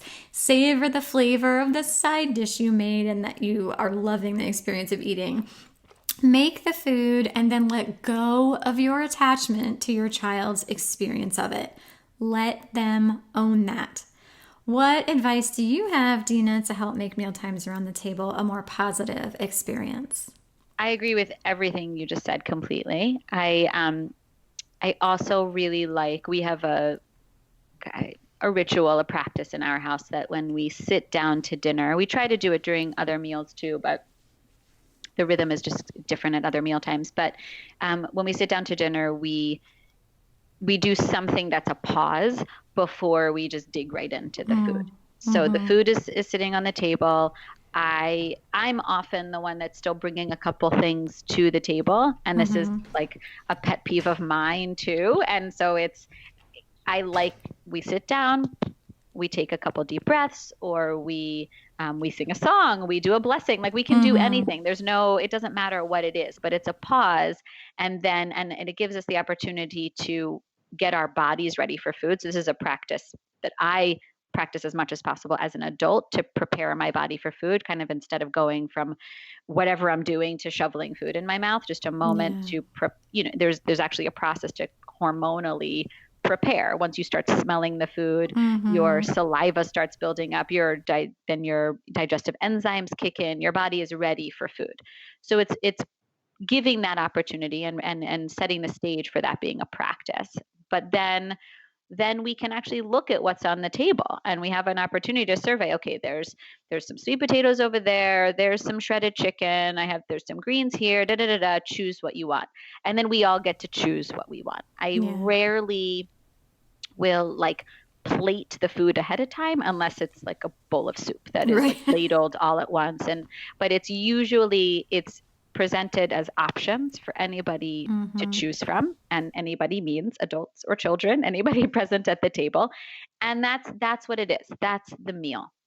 And there's no backup. There's no plan B. There's always at least one thing on the table that I am certain Zeke will eat, or that any of us will eat. It's not unique to Zeke. I'm not going to prepare a meal that I know my husband Gideon, he's not interested in anything on the table, right? So I know what we like, and there's also trying new things, and sometimes it looks kind of different, and Zeke will say I don't want that, I don't like that, and it's an opportunity for me to say is there a more kind way you can say that, or what is it that you don't want? And usually there's something else going on in his body in that moment, he's not quite ready to sit down and eat dinner. And in which case we say, you don't have to sit here right now. If you want to go play, if you want to go read, but we, me and my husband, we are eating dinner now. Yeah. So we can't come with you somewhere else. I want you to read a book. We're not reading a book right now. We're eating dinner. And that's that. So there's those boundaries. But if he doesn't want to sit at the table, he can go play and then come when he's ready. And so I think that's the other thing that lots of times a parent will hear, my child doesn't want this food. And there could be a long list of other things going on inside that child's brain and body that they're not quite ready. I would say probably 2 times a week, Zeke actually needs to poop. It's just literally that time of day. Yeah. We're within an hour of when he usually does. And then he's running around, he's yelling about the food, whatever's going on. And then he just runs to the bathroom. And that's what needed to happen. And then he comes and he's ready to sit down to eat. And he may eat 10% of what's on the table. He may eat the entire meal. It kind of also depends on hunger level, different things going on in his body. But back to that embodied piece, that unless we really mess with it, the children have that sense. They know what their bodies want. They're still so much more primal in that way. We lose that as years go on. Yeah. So I think it's not about how much he's eating. It's not about take one more bite. It's not, sometimes I might say, did you try these carrots? I made them differently this time. Or I put something on it as an invitation. Right. And he might say, no, I don't like that. Recently with winter squash, I've been making different winter squashes. He did not like butternut squash. He tasted it. He didn't like it. Done. The next time he tasted it, he didn't like it. He didn't want it. And the third time, for some reason, he tasted it. It was last week. And then he liked it. Oh, this butternut squash is so good, Mama. I'm great, So it's just make it available and with no attachment to, I agree with you. There's no attachment to exactly how much is consumed. And for me and for us and our family, there's no, like I said, there's no backup meal. Yeah. There's no, I'll take out some chicken nuggets from the fridge if you don't want this meal. Yeah. Because who doesn't want chicken nuggets, right? I'll eat chicken nuggets and ketchup, sure, Yeah. So that's what it is. And usually there's an involvement in the process leading up to the mealtime, which I also, like I said, I feel like it creates more connection to the food. And if they say they don't want it, then when my kids are older now, so it's a little bit different. They can make themselves a whole meal and that's fine. But totally. When they were younger, if they said they didn't want it, I would say, okay, I'll put it in the fridge. And if you change your mind, we can heat it up later. So there's no pressure. There's no fighting. There's no control. There is really something mystical that happens where dinner is the flashpoint for all of the relational struggles and challenges that you're having with your child and all of your intergenerational food issues too. I mean, it literally erupts at the dinner table. And at that time of day too. It's Yes. often a tough time. I mean, depending on how old your kids are, but there's so much at play. It's often Yes. like if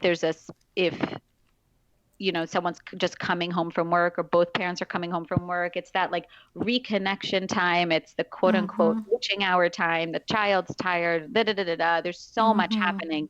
And then I think it can escalate anything that might be going on with you and food. Absolutely. And then it's just that frustration. Yes, the frustration. Like you bought this organic, these organic ingredients and you're tired and you worked really hard to cook it. I know. And you put it in front of your kid and they're going to be cranky if they don't, eat it, whatever. Just all of these issues work themselves out. And if there's one thing everybody out there hears from this conversation, I want it to be that, to let go of your attachment to your child's experience of the meals that you make. Just make sure that you have at least one thing on the plate that you know that they like. So for example, if you have 3 things on the plate, please don't put 3 things on the plate that they've never had before. Totally. Or 3 things on the plate that they don't like. Even if it's like a spoon of applesauce, like fine. Like put something on that plate that you know that they like. Like let's be fair about this.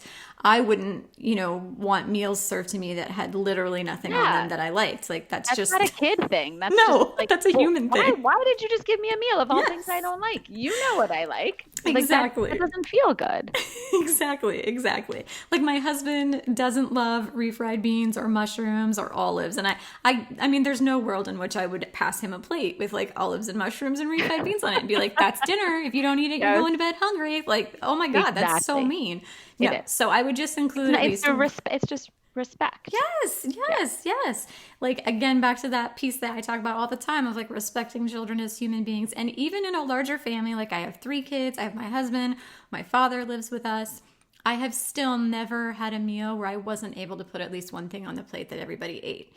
Yeah. So and that's the simplicity piece too, by the way, sure. that like you're coming back to a lot of similar foods. Maybe you're changing the prep a little bit and whatever, but the idea is to keep it simple, not to get bored with it. You can change things up, but a meal doesn't need to be complicated. It doesn't need to be so involved. And so then that makes it easier to have some things on the table that anybody would be drawn to. And maybe you combine them differently. And I actually really love putting a couple like condiments or sauces or different things on the table. Like Zeke loves dipping things. A lot of kids do, a lot of people do, right? Yep. It's fun. It's a different texture. It changes it up a little bit. And they can control the flavor a lot more. Exactly. And so he may choose to combine things, a condiment that I would like never. He might take like hummus and ketchup and mix it together and then put something on it. And I would never do that, but who cares? It's his meal. Yes. And he gets to take the different things and combine them in the way he wants. And then he's creating his own meal of the options on the table. West dips his broccoli or his little trees, as he calls them, in barbecue sauce. I'm like, okay, that sounds good. Okay. You do you, kid. But so your responsibility, your role is to provide this meal, and then you just enjoy your meal. Like totally let go of because it's your meal too. Yes. Do not talk about it. Not, which I think is also another mealtime piece, because there's a lot of parents out there that don't eat with their kids because maybe it's a timing thing. Their child is going to bed earlier than both parents are maybe home from work and ready to sit down and have a meal. And that's a different, I think it's worth addressing, because I think that happens. And my recommendation there is basically make it as much the same as everything we just said here. So there's no attachment to what's being eaten. You're presenting real food options. I do recommend that even if you're like the parent that's sitting with the child eating and you're not eating, eat something. Just because eating, it's again, like not something that humans have ever really done, where they just sit down to a meal and eat by themselves while someone watches them eat. And that makes it nearly impossible to not comment, criticize, critique. Because that's all you're fixating on. You're like, hurry up and eat your meal. You're doing it wrong. You're not eating that, because there's nothing else for you to occupy your attention. Yep. Exactly. Yeah. So have like maybe sip on a cup of tea or have some broth or some food or just and doing that will also probably it kind of depends on the scenario how old the child is, but I think a side effect of that will be that the child is eating more of like a meal versus like here's some carrot sticks, here's some this, here's some that, and not actually combining flavors and combining foods. Yeah. So, I mean, the moral of the story is really like the best thing you can do for mealtime is just to make it a positive experience. That's it. If nothing else, like even if the food isn't as healthful as you would have hoped or whatever, like if meal times are a positive experience, you're going to be gifting your kids with like you're going to avoid a lot of the issues that a lot of the rest of us inherited. So just make it a positive experience.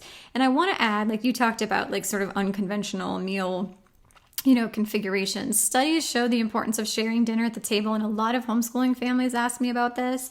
And I would say that for all of those studies, those are families who are apart all day long. The parents are working all day long and the kids are in school all day long. And so dinner is really their only point of connection.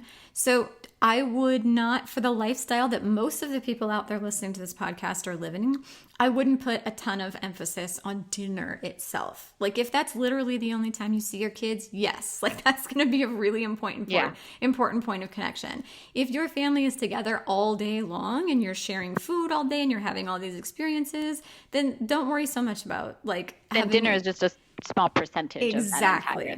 Exactly. So if sitting down around the table and eating a large home cooked meal at 6 p.m. every night is not your family's jam, that is totally fine. Like if evening is your family, like every night at 6 p.m. your family sits around and has like, that's the 1 hour where you watch this show together that you watch every Monday, like once a week, it's your thing and that brings you all a bunch of joy. Like awesome, do it. I'm not telling you not to do that. Like if it's working for your family, great, awesome.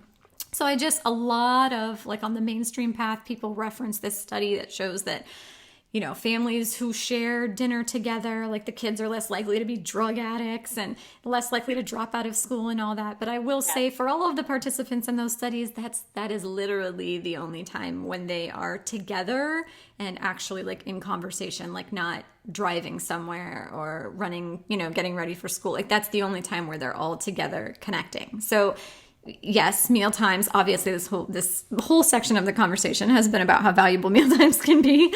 Right. But also, if you are together all day long, like the power of that moment is somewhat diluted. So don't stress about it too much. And also, I think it's honoring who your child is and how old your child is, who your child is, and what that means for what is also a reasonable expectation for the meal time. Yes, there are seasons where we would eat dinner every night in the backyard and the kids would be running around playing and then just coming and grabbing handfuls off the plate. And that was totally fine. Totally fine. Yeah. Okay. Like letting go of like, we have to sit down to a table. And if you get up and if you move around, then you're not eating. And, then you can spend your entire meal asking your child to sit down. And then then when it comes to your own relationship with food, you're not honoring that. And if you have to honor that this is your own meal time too, and that you need to digest this food well, you need to assimilate this food well, all of that is just as important. Yes, I've had coaching modeling clients.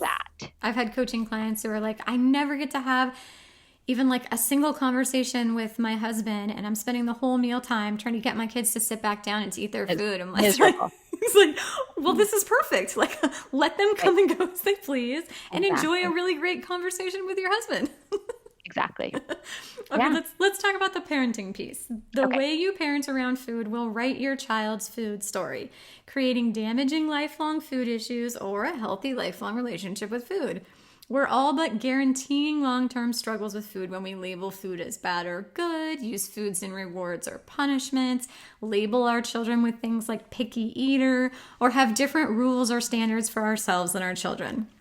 So, I mentioned this earlier, but really think about it. If a dessert is given as a reward, then whenever your child feels down in life, they will reach for sugar to satisfy their craving for approval. And this association is built on a chemical level. If you use food as a lever of control over your children, they will pull that lever to regain a sense of control in their lives whenever they feel disempowered. But it doesn't have to be this way. Children are born with a strong brain-body connection. It's why a breastfed baby can't overeat. Stay out from between your child and food, and that connection stays strong. We can harness the power of role modeling by living a healthy relationship with food for our children to witness, and by including them through collaboration in the decision-making around food. For example, invite your children into meal planning and like grocery shopping, like we mentioned earlier, and cooking. Integrate it into your family culture of connection and collaboration. Just like weave that connection and collaboration that I'm always talking about through that food issue. What mistakes, Deena, have you seen parents making here, and how can we avoid them? I think it's a lot of the stuff that we have touched on. I think it's the labels.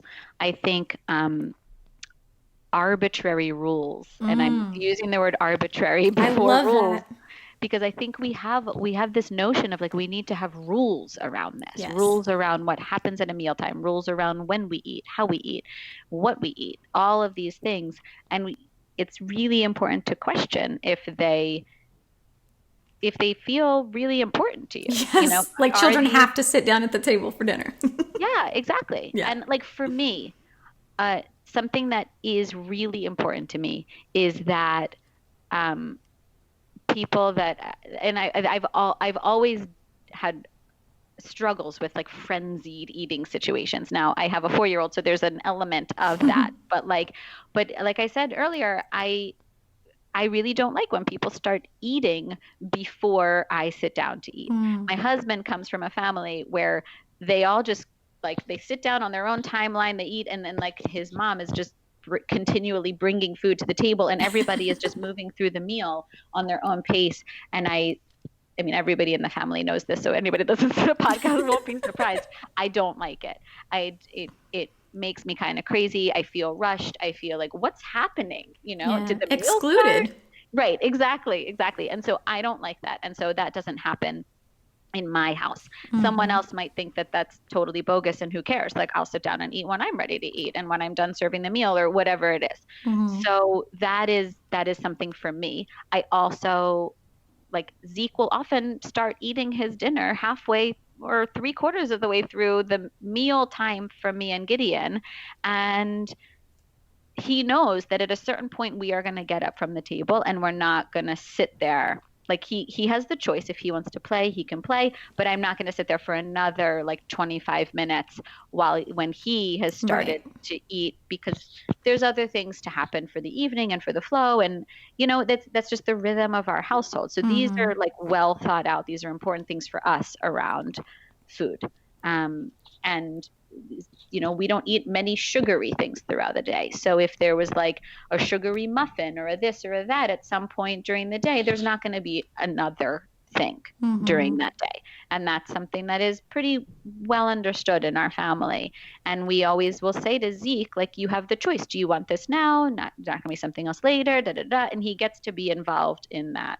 You know, he's involved in that. That's a collaborative thing. So just look at the rules, you know, take a little inventory of the rules that you have around food and what feels like you really need to honor that, and what feels very true to you, and what feels like something that you heard your friend say, or you heard on a podcast, or you heard your mom say, or whatever it might be. And that then there's also just no shaming about this at all, because lots of times we will do this thing where we will like shame our children for eating too many of something or too much of something, or making a food choice when we probably made that thing available or we brought them to the party where that was available or something like that. So it's a really confusing message.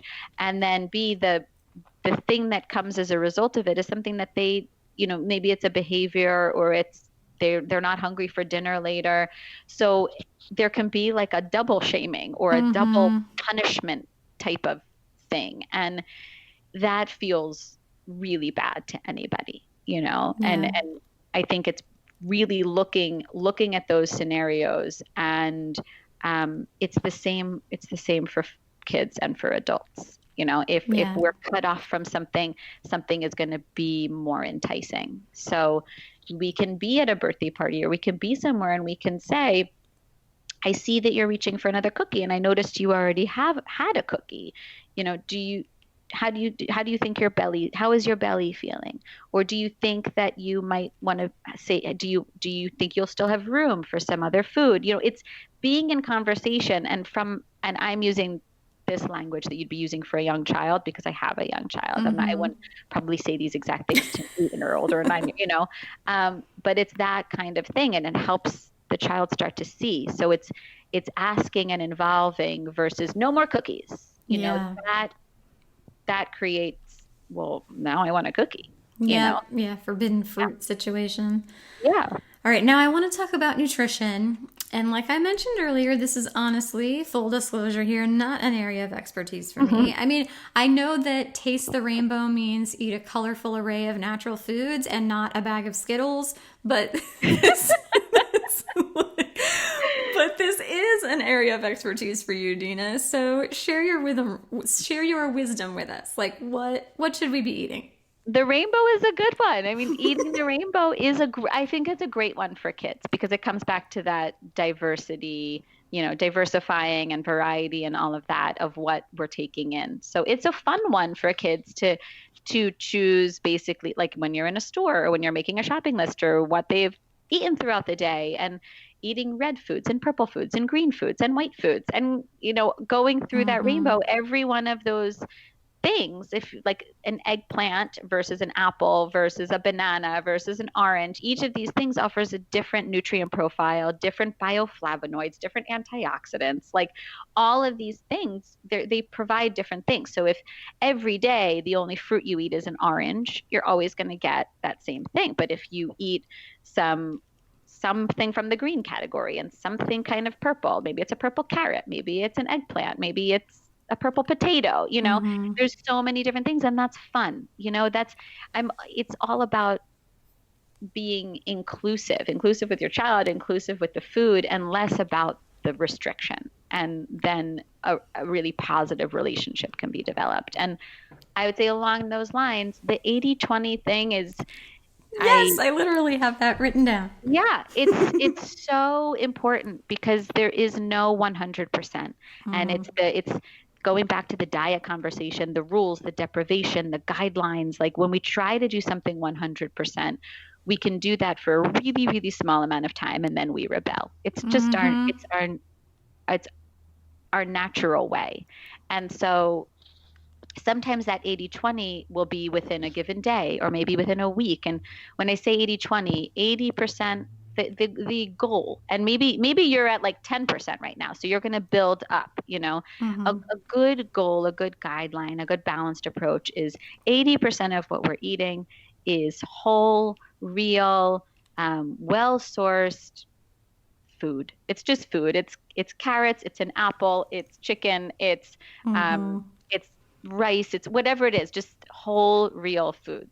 And then 20%, then there's room for that 20%. Like eat the Halloween candy. Right. Eat the Halloween candy or whatever it is. And maybe you lean more towards like 85-15 on a regular basis at home. And then when you travel, it's more like 70-30 or whatever it is. And so it doesn't matter. You have room for that because most of what you're putting in your body is whole, real, nutrient dense food. Yes. And that's all that means. And it can be in a day, it can be in a week, it could be in a month. And like we recently went to Israel a couple of months ago, and we exclusively stayed with family and friends while we were there. And I would say most of the people we were around were more conventional eaters. Look at the way that we eat differently. And so there were a lot more, I would say, like packaged foods or refined foods, sweet foods, that kind of thing around. And Zeke had a lot of it. And I would say for the first couple of days of the trip, I was like, oh my God, what is going on? He's eaten 5 cookies today, and now he's having a bag of chips. And it was hard for me. And then I had a really great awakening from my child where we were staying with a family friend, and she offered him cookies and string cheese and all these things. And I was like, what do you mean you just gave it to him? But it's like Israeli culture. It's totally different. Like, I feel like here I'm always consulted on what might be given, and it's just totally different. And so, and then she told me that Zeke said to her, well, what did he say? Like, if I have one more cookie, don't tell my mom. Oh. And then she told me that, and I was like, okay. And it was such a good experience for me. Yes. And then I just let go, because it's not something that we encounter day to day. And I hadn't thought about it enough. And then it was a great opportunity to see, okay, it's not being inclusive. It's not what I want to do. And I don't want to create this thing where he wants to sneak a cookie from his mom, right? So that's where obviously 80-20 on a regular basis. And then when you're out of your norm, look at what's available and work with that. And I would say, like, in looking at your ingredient list, like reading ingredient lists is really important. I would say it's probably 50 times more important than looking at nutrition facts. I actually don't even think looking at nutrition facts is important, but that's probably a bigger nutritional conversation. If you look at ingredient lists, like, look for the amount of sugar that's in the list. Look for the amount of refined vegetable oils, things like canola oil, soybean oil, cottonseed oil. Sometimes it'll just say vegetable oil, or it'll say like safflower and or sunflower and or canola, any of those things. These refined vegetable oils are really inflammatory, and they're just really wreak havoc on the body. And then the same thing with sugar. These are things that are abundant in packaged foods. So anything that ends in OSE is a sugar: lactose, fructose, sucrose. These are all sugars. But also you'll recognize, it'll say honey, it'll say maple syrup, it'll say corn syrup, it'll say rice syrup, it could say organic rice syrup. It doesn't matter. But if it's organic, sugar. it's healthy, Deena. Right.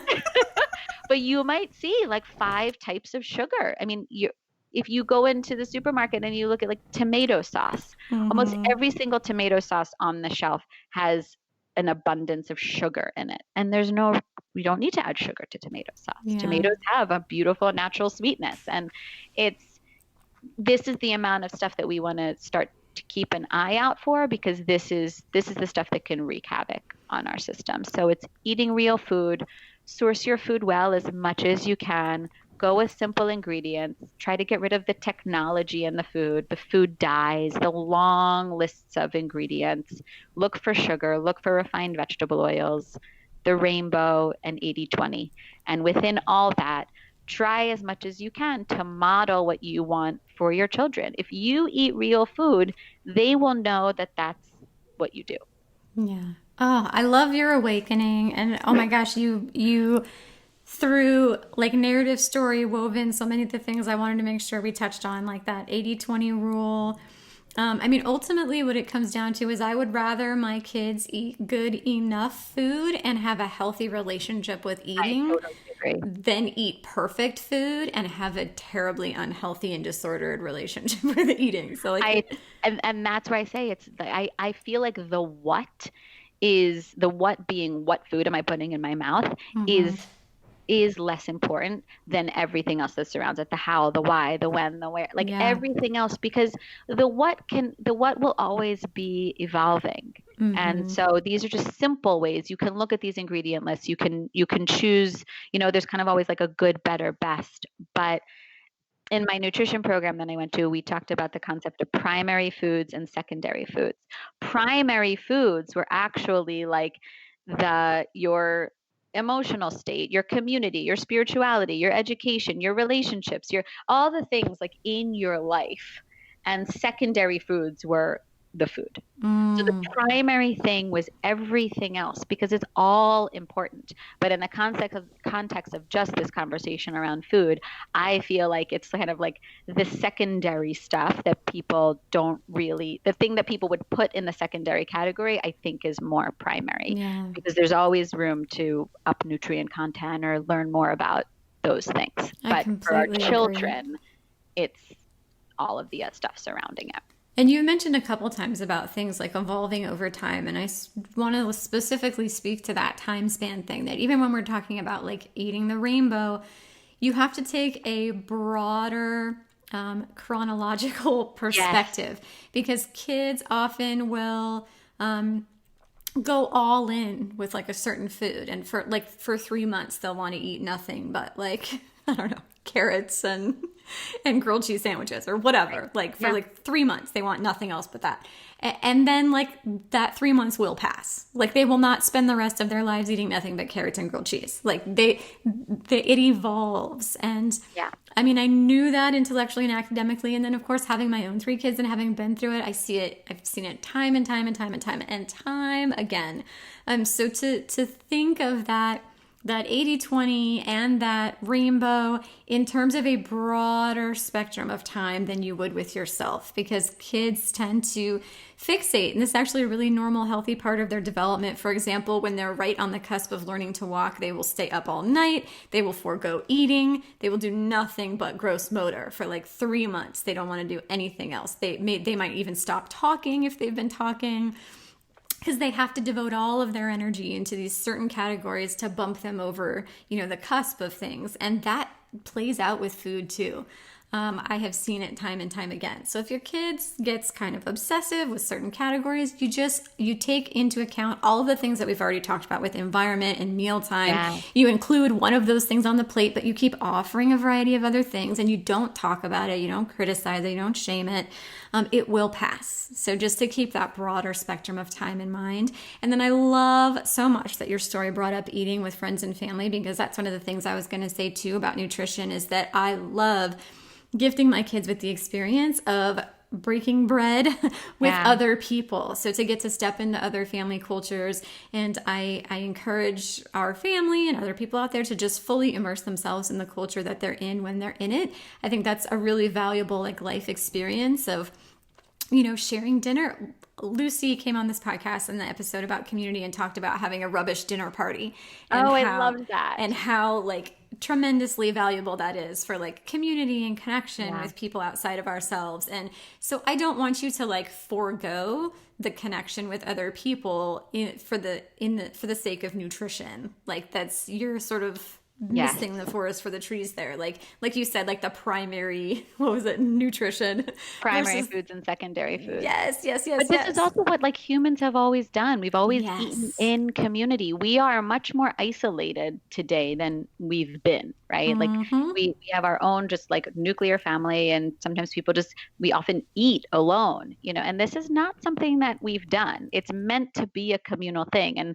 And in the way that looks today, that means that you're going to come together with people who eat differently. And the point is being in community and sharing these experiences and building these memories. Like for us, being in Israel and spending time with all these family and friends, that was the point. It wasn't how many bags of chips did Zeke eat on this vacation. It didn't matter, right? Yes. Yeah. Yes. So much yes. Sometimes like when my kids will be spending time with other families, they'll ask me like, well, what's a meal that they really like eating? I'll prepare that meal. And I always say, no, like prepare a meal that your family eats. Totally. Like, it'll be fine. And I might ask them like what it is, just to make sure there's like I said, like one thing that my kid will eat. Or even if there's not, I might just send them with like one thing that I know that they will eat. But really, I want them to be immersed in that connection and in that other culture. And I think that that's far more valuable than, making a box of Kraft mac and cheese for my kid, because that's what they like. No, I want them to Oh my God, I ate so much Kraft mac and cheese when I was a kid. So many boxes of Kraft mac and cheese. It's Bay's favorite. So I know if I want to introduce a new entree, I always include Kraft mac and cheese as the side dish, because that will help him to feel more confident and secure in trying a new entree if he has that as a side dish. I'm really coming over. I want the mocktail and the Kraft mac and cheese. Okay, let's move into our Q&A. I posted in my Sage Parenting Tribe on Facebook and in the Sage Family community on Patreon that we were going to chat about food today, and asked if anyone had any questions about it. Mandy wants to know, how can we help our super tasters eat more foods, also known as picky eaters? Yeah. So, because super taster is a thing. That's a separate category, but you're talking about picky eaters. Well, quote unquote. One isn't necessarily the other, but super tasters are virtually always labeled as picky eaters, but a picky eater is not necessarily a super taster. Right. Okay. So in what people will often label as picky eaters, which I hear, I would say most people I spend time with I spend a lot of time with parents of ages like 3 to 5 year olds, and I think what's really happening there is there was a preference expressed at a certain point, because we all have preferences and it's always shifting. A preference is expressed, and then there's a shift made, and it moves away from what we consider are like in the category of healthy real foods, and we go more towards the bland foods, the bland, the sweet, the salty foods, the basically like the white flour foods for the most part, or just fruit or applesauce or things like that are in that category, and we move away from the foods with stronger flavors, more pungent, more sour, more bitter, any of those things. And it's everything we were talking about earlier. We don't continue to make that offer. We don't continue to combine it in other foods. We don't continue to expose our children to those foods. So the number one thing there is just keep doing it. Keep exposing, keep offering, keep inviting, whatever, the phrase that works for you, but keep getting those foods on the table. Keep offering them for lunches, whatever it is. And always knowing that what it is that your child does like, and then maybe combining it with something else. The thing that we don't want to do is just cut our children off from entire categories of foods because they've expressed a preference at some point. We've all had preferences. It's like you just said, periods of time where we're really excited to eat one type of food, and then or averse to another. Right, and averse to another, and then that shifts, right? Like if I think about even my whole adult life, there were times when I ate certain things, and now I eat other things, and it's just recognizing that for everybody, it's always shifting. So if we make this declaration of, oh, my child would never eat that, or I have to hide the food, or something like that, we're not really giving our kids a chance to shift those preferences, because those preferences do shift. I mean, I've worked with adults in their 50s and 60s that had their palates wired in certain ways, and when we started shifting those things, when we started looking at their patterns, their likely addiction to sugar or different things, we rewire those palates. And if we can do that with someone in their 50s or 60s, we can certainly support a child whose exposure has been much shorter to do that. Yes. Yeah. Like just don't, from a psychological perspective, don't make it a thing, and just continue offering and inviting. Call your child, whether you say it to the child or about the child, that your child is a picky eater, or that your child would never eat those foods. That's what I encounter a lot too. Like I mentioned earlier, people will see what Zeke is eating, and their child will be nearby, and they will say, my child would never eat that. And so their child hears, I would never eat that. And so therefore, their child will probably not be inclined to try that. Yes. Versus like, hey, look what's Zeke eating? What is that there? Zeke, what are you eating? And then Zeke can say, oh, it's a salmon. And then the child, and then like something can be shared. Hey, you want a bite? It can be on a totally different, lighter level than the labeling and the assumptions.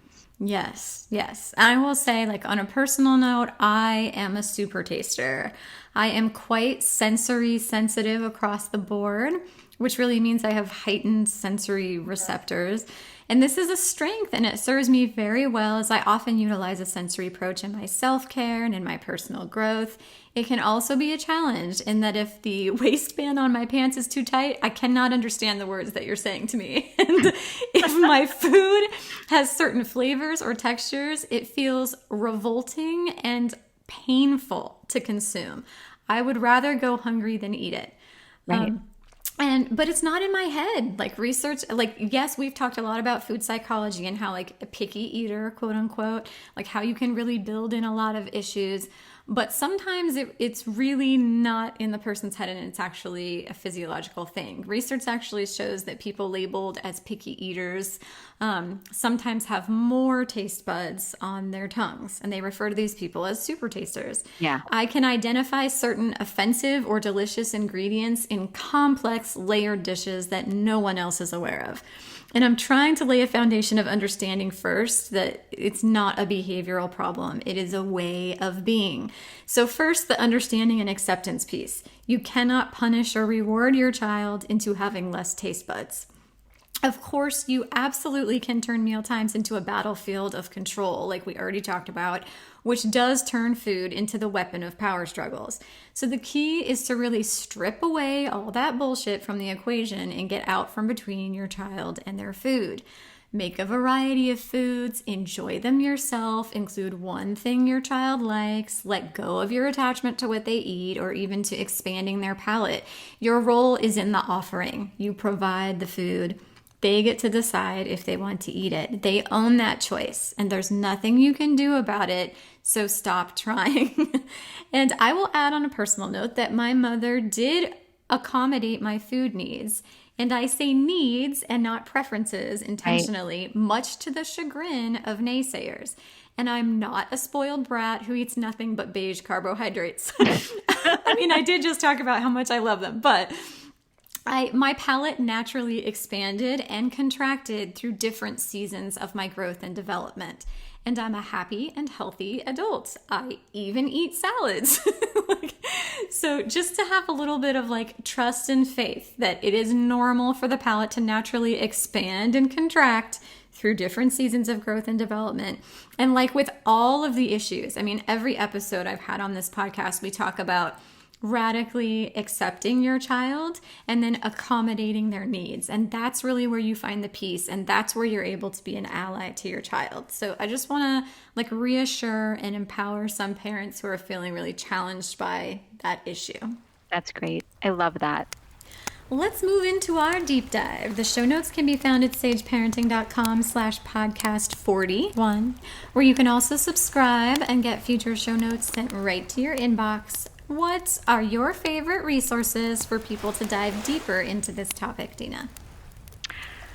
I would say anything by Mark David. I love him. He writes all about food psychology. He has a book called Nourishing Wisdom that I think is fantastic. So for anybody that perked up during this conversation around the food psychology piece, the cravings, the labels, the slowing down, anything like that, I would say his books are great. He has a book called The Slow Down Diet, and he has a book called Nourishing Wisdom. So those, I would say for sure, are go-tos of mine. Okay. Mark Hyman, a different Mark. Mark Hyman is a functional medicine doctor, super famous guy, a great podcast and phenomenal books if you want to dig into some good basics on the nutritional front, if that's interesting to you to learn about. He wrote a book recently called What the Heck Should I Eat? It's just phenomenally basic. It's a really, really good foundational book. When it comes to just connecting with food, literally loving food, connecting with food, if you struggle with the idea of actually spending time in the kitchen and wanting to have a stronger relationship with food, but feeling like it's just a pain in the ass, or it's just it just takes up too much time, or I don't want to do that. I love the book called The Herbalist's Kitchen, and she just dives into understanding the flavor profile, how to combine things, learning about herbs and different things. And it might feel like kind of a leap for you, but that one with Nourishing Wisdom, they're just two of my favorites for connecting with food. And you might find that you're then in the kitchen, crushing a clove of garlic and then chopping at it and looking at it differently and developing a sense of love for food that I think was a long time coming for me. It really wasn't until the past probably 7 or 8 years. And that's how I feel. And more I would say that it's looking as food as medicine, and food is something that I love that really nourishes me.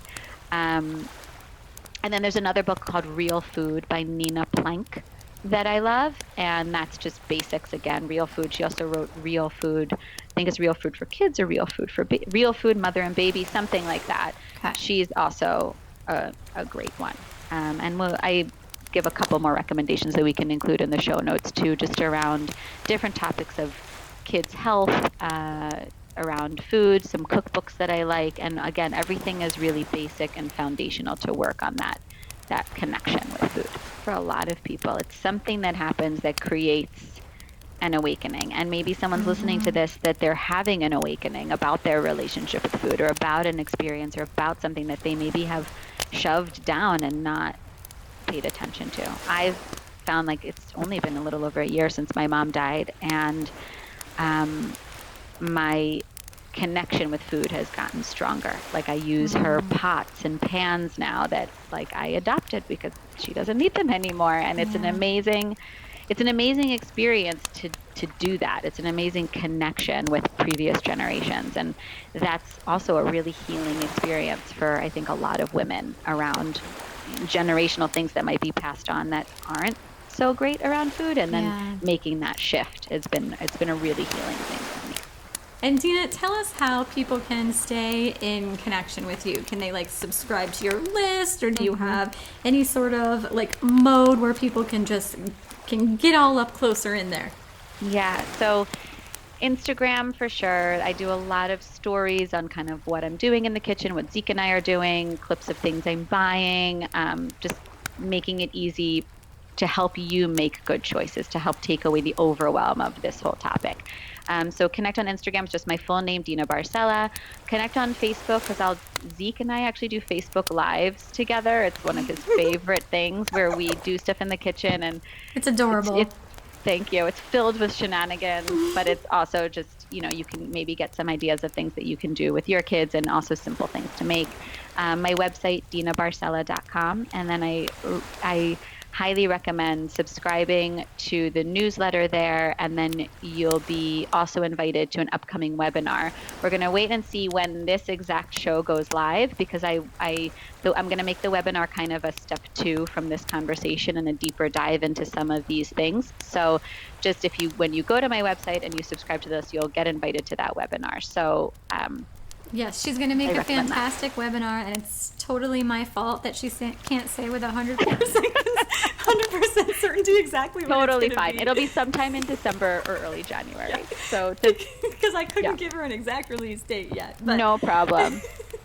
Yes. But it'll really be like a step 2 from this, and just supporting everybody in some of the more practical, tactical things that we can do, so you can each take that step by step. But connect on the social channels in the meantime, and I'd love to hear from you. Oh, Deena, thank you so much for coming on, sharing yet another conversation with me. And it's seriously, guys, if you enjoyed this conversation, go back and listen to the episode 10 on beauty, where I talked with Deena too, because that was a super fun conversation. But thank you so much for being the beautiful soul that you are, and for being willing of giving your time and your wisdom for us today, Deena. My pleasure.